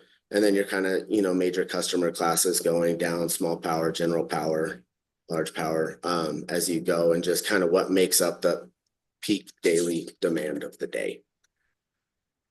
On the next slide, kind of more moving into kind of more what we're talking about here on just what we're seeing as we're looking at what the big growth on our systems are. I'm going to steal from an earlier slide, and the first two are really that, when I didn't write the notes down, or that I think he called it type A, which is, we're not including in the forecast that much of, which is those big expansion type projects. It really takes a lot. My next slide, I'll kind of go over our phase gate of what it takes to put something of those into your forecast. And those are your big existing customer or, new load growth type customers for it. The reason those take a lot to put in there are just, you need one, do you have the ability to serve them? And the timing of it. And then two, you need some comfort that it's going to happen. You don't want to put something in your forecast that it is garbage, right? Garbage in, garbage out. Nobody wants that. The next one's down. We are truly seeing, and that's really, we call it kind of our electrification in the home. That's seeing more electric appliances, water heaters, cooling, and then the electric vehicles. And what we're really seeing with that is slowing and offsetting the impacts of distributed generation and energy efficiency on the systems. Those are still there. They're still impacting it and have that, But where for a long time in New Mexico, we had seen the net usage per customer actually decline. As the impacts of energy efficiency and distributed generation had brought it down. We're seeing that flatten and actually start coming back up in our upcoming forecasts. I'm not talking like skyrocketing here, but it is a shifting of it driven by those factors. So on the next slide, if we just think economic development, we do have a full department that, you know, has a whole community outreach that specific customers will reach out to them. They work in partnership with the state departments, other just agencies that are specialized in economic development to work with potential customers that want to come to New Mexico. In any given time, we have a dashboard of a list of customer requests that are out there that are in varying stages. We have 6 phases that we call phase gates that start from identification. I have it in front of me. I won't cheat or try to do it from memory. I'll cheat. From identification to conceptual to preliminary, detailed negotiation and contract. As they move through those phase gates, there's different departments that get involved within it from, you know, just they're calling up saying, hey, we're thinking maybe New Mexico, to, hey, we want to know, we want to put 100 megawatts on your system. What kind of investment does it take? How quickly could we do it? We think our build time is 36 months. Can you guys have the capacity resources? Are they there? Can you have them there? What does it take? Are there regulatory filings? What kind of tariff pricings? And it goes through that to then, you know, you start negotiating and ultimately to signing an electric facilities agreement and contract. I would say for including those in the forecast, unfortunately, I can't give you, there's a hard and fast rule that if it's in this stage, it's in there. There's a lot of things that we consider. The potential customer itself is probably one of the bigger ones. If it's like an Intel expansion or a Meta expansion, it might go in my forecast a little earlier, just given their presence in the state, their financial, you know, capabilities, their background of achieving and delivering on their previous forecast. So maybe I put them in a forecast when they reach, you know, 3 preliminary costs. If it's a different one, I might wait all the way till a contract for it. We try to do our financial due diligence on a company to make sure they have the ability to pay. We request line of credits for investments that we need and things of that nature as we move through those processes to make sure that they're a viable company before we're putting them in a forecast and moving them forward. And so that's our general process. We do have regular meetings with multiple departments throughout all that in making the determination. It's not like I have the end all be all say all if something goes in or anything like that. It is a very collaborative process between multiple departments on whether we think a specific customer may or may not go into a load forecast as we move through. And then the last 2 slides on it, I won't really spend too much time on either. They are just kind of illustrative of what our last IRP was to then we filed a material modification to it. I felt like it showed kind of the change from what we'd seen. There's really 3 big differences in there. The first one was when we went to 10-year weather. Part of that was we were preparing a rate case forecast. And we felt like it was appropriate to move to 10-year weather.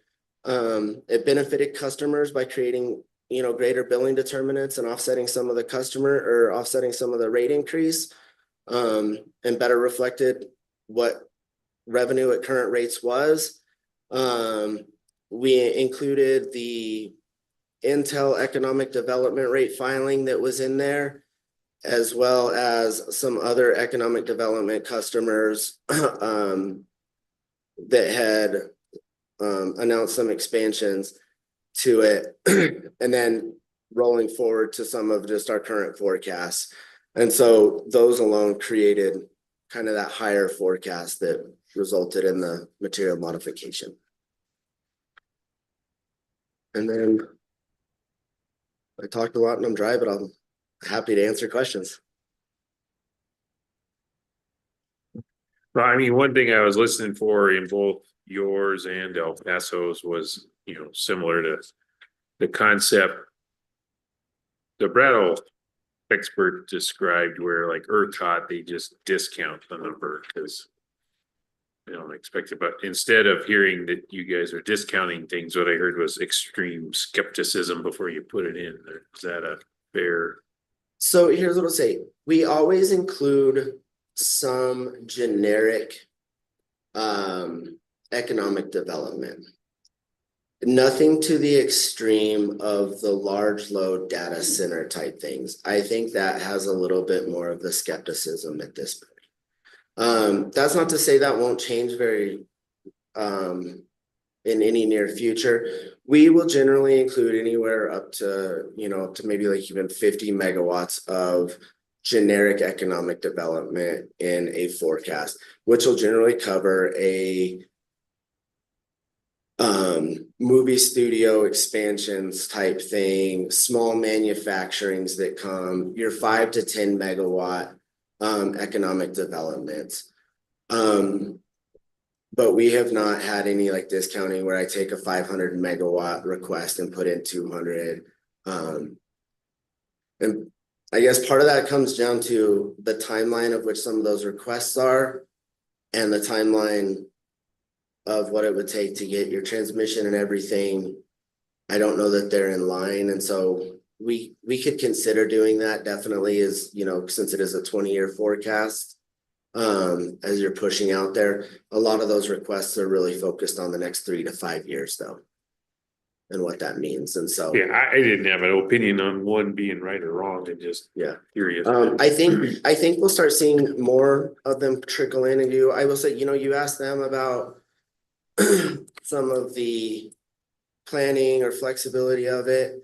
And, we've tried to do things on being a little bit more flexible with creating processes for long lead item purchases and standardizing our transmission system. So is that we can purchase a long lead transformer and things of that nature, that even if one project we may be planning doesn't work out, we can pivot it to another project in the future to become more flexible with those type of things, so that we're not always just ordering a transformer for this project. And so we are doing a lot more to create more standardization within all of our projects, so that we have that flexibility and ability to move and accommodate these projects as they come up and be able to pivot to them at a faster pace. Thank you. Do you have any questions? Advantage of being last is used up all our questions. Thank you guys. I appreciate the time. Yeah, no, thank you for being here.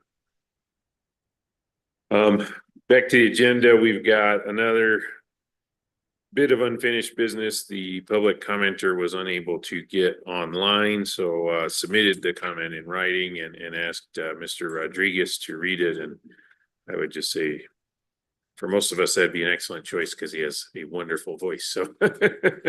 So, are you still with us, Patrick? I am indeed, Mr. Chair. Thank you. Yeah.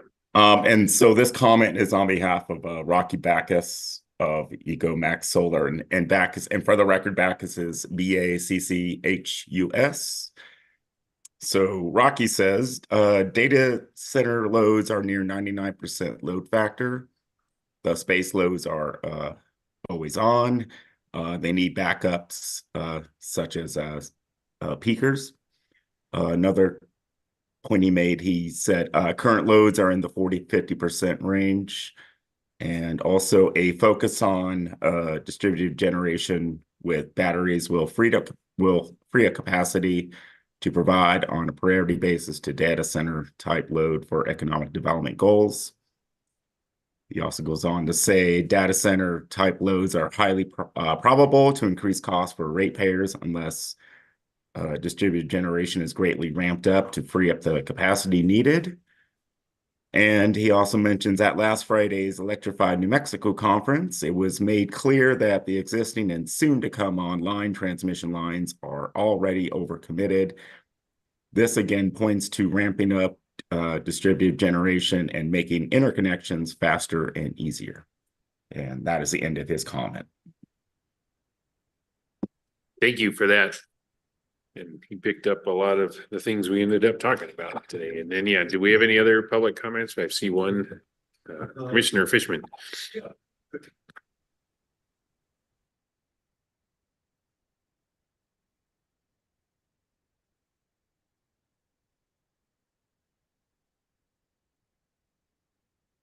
Zoom can hear you. Yeah.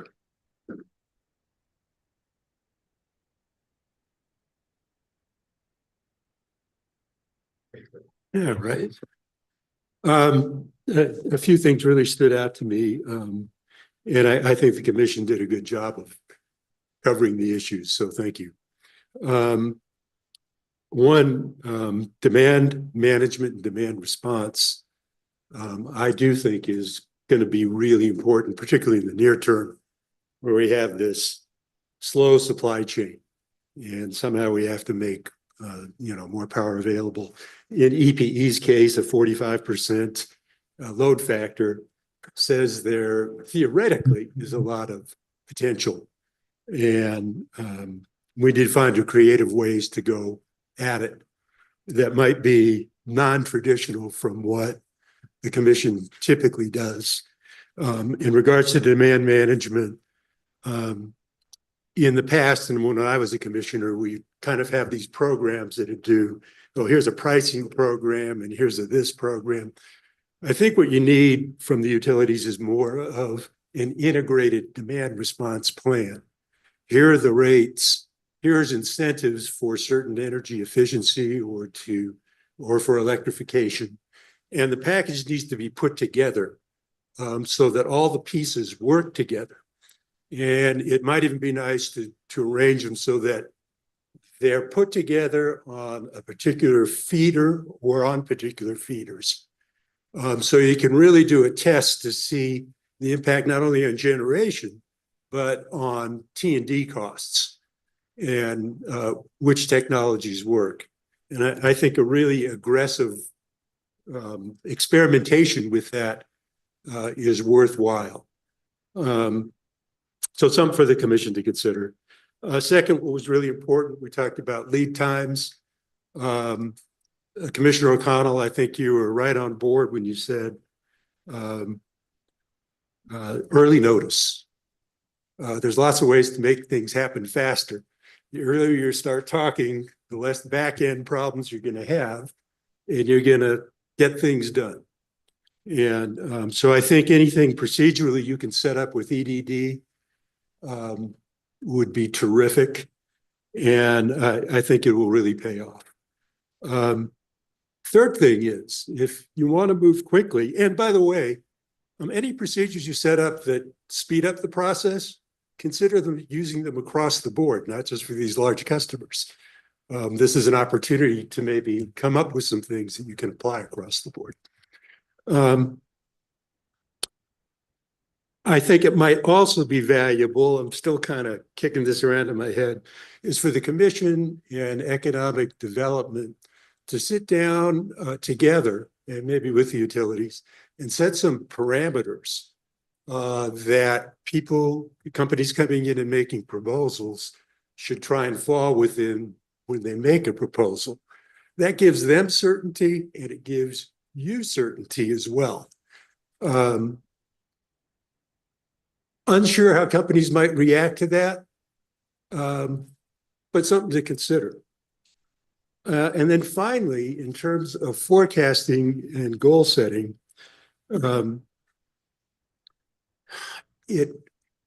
instead of trying to forecast demand, and I've in business been involved in a lot of forecasting. I was head of forecasting for Levi Strauss for a period of time.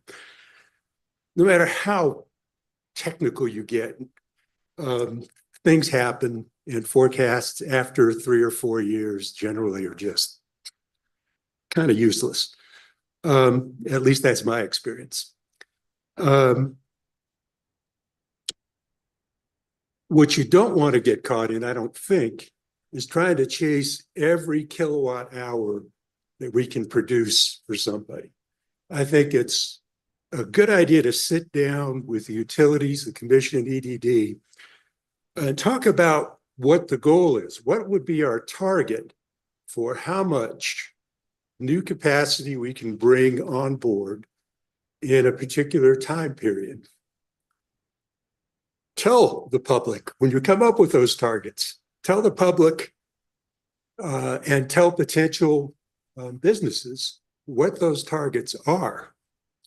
And then you don't wind up ineffectively and inefficiently chasing every last kilowatt, even when it doesn't pay off for the public.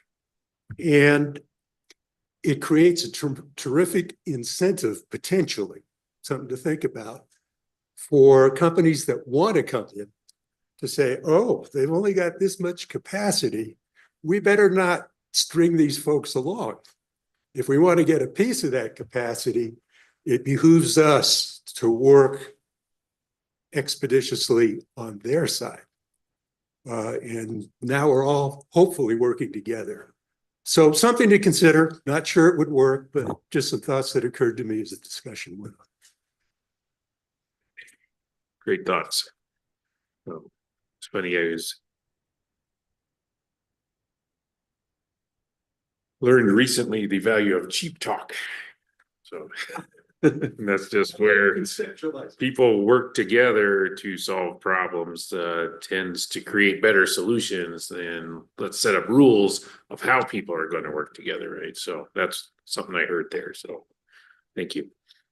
Anybody else want to public comment? Nope. Commissioners, did you have anything before we get to wrapping her up? Just some final business. Again, this was another in a series of workshops. We've also asked for written comments to some questions that we asked. We received comments from utilities. Can you remind us when reply deadline might be for that? All right, well, I'll keep talking and give you a chance to see. I mean, I don't know how we communicate that, but the approach kind of looked like, hey, let me take a fever dream and write it down and send it to the commission. There just wasn't a lot of responsibility to the concept that regulation has a role in protecting customers, right? So my first blush on that was not really in the spirit of what we were asking for. So looking forward to reply comments, which are due on May 1st. So anyway, yeah. So anyway, this is an ongoing process. I think we've already shook loose a bit of value in this series of things, and still haven't seen exactly what the end product is going to be. But like today, there was quite a bit just on value of sitting down with EDD and seeing what's coming with this new legislation, understanding load forecasting processes better, seeing the importance and the value of building flexibility into the system so it makes the system more resilient, plus allows for economic development in this supply constrained world. So those are the kind of things that are floating around in my head. I think next step will be maybe some informal encouragements for people to work together, and maybe another utility set of questions on things like what is your, just so we can understand better what your intake process is. That was something that sounded important. And so anyway, fair warning. But Eric and I and Commissioners Nyberg and Aguilera will just kind of marinate on this and come up with an approach next time. But again, today, good day, valuable. Thanks to everybody who participated. We'll keep working on it. Feels like we're making some progress here. Thank you. With that, we are adjourned.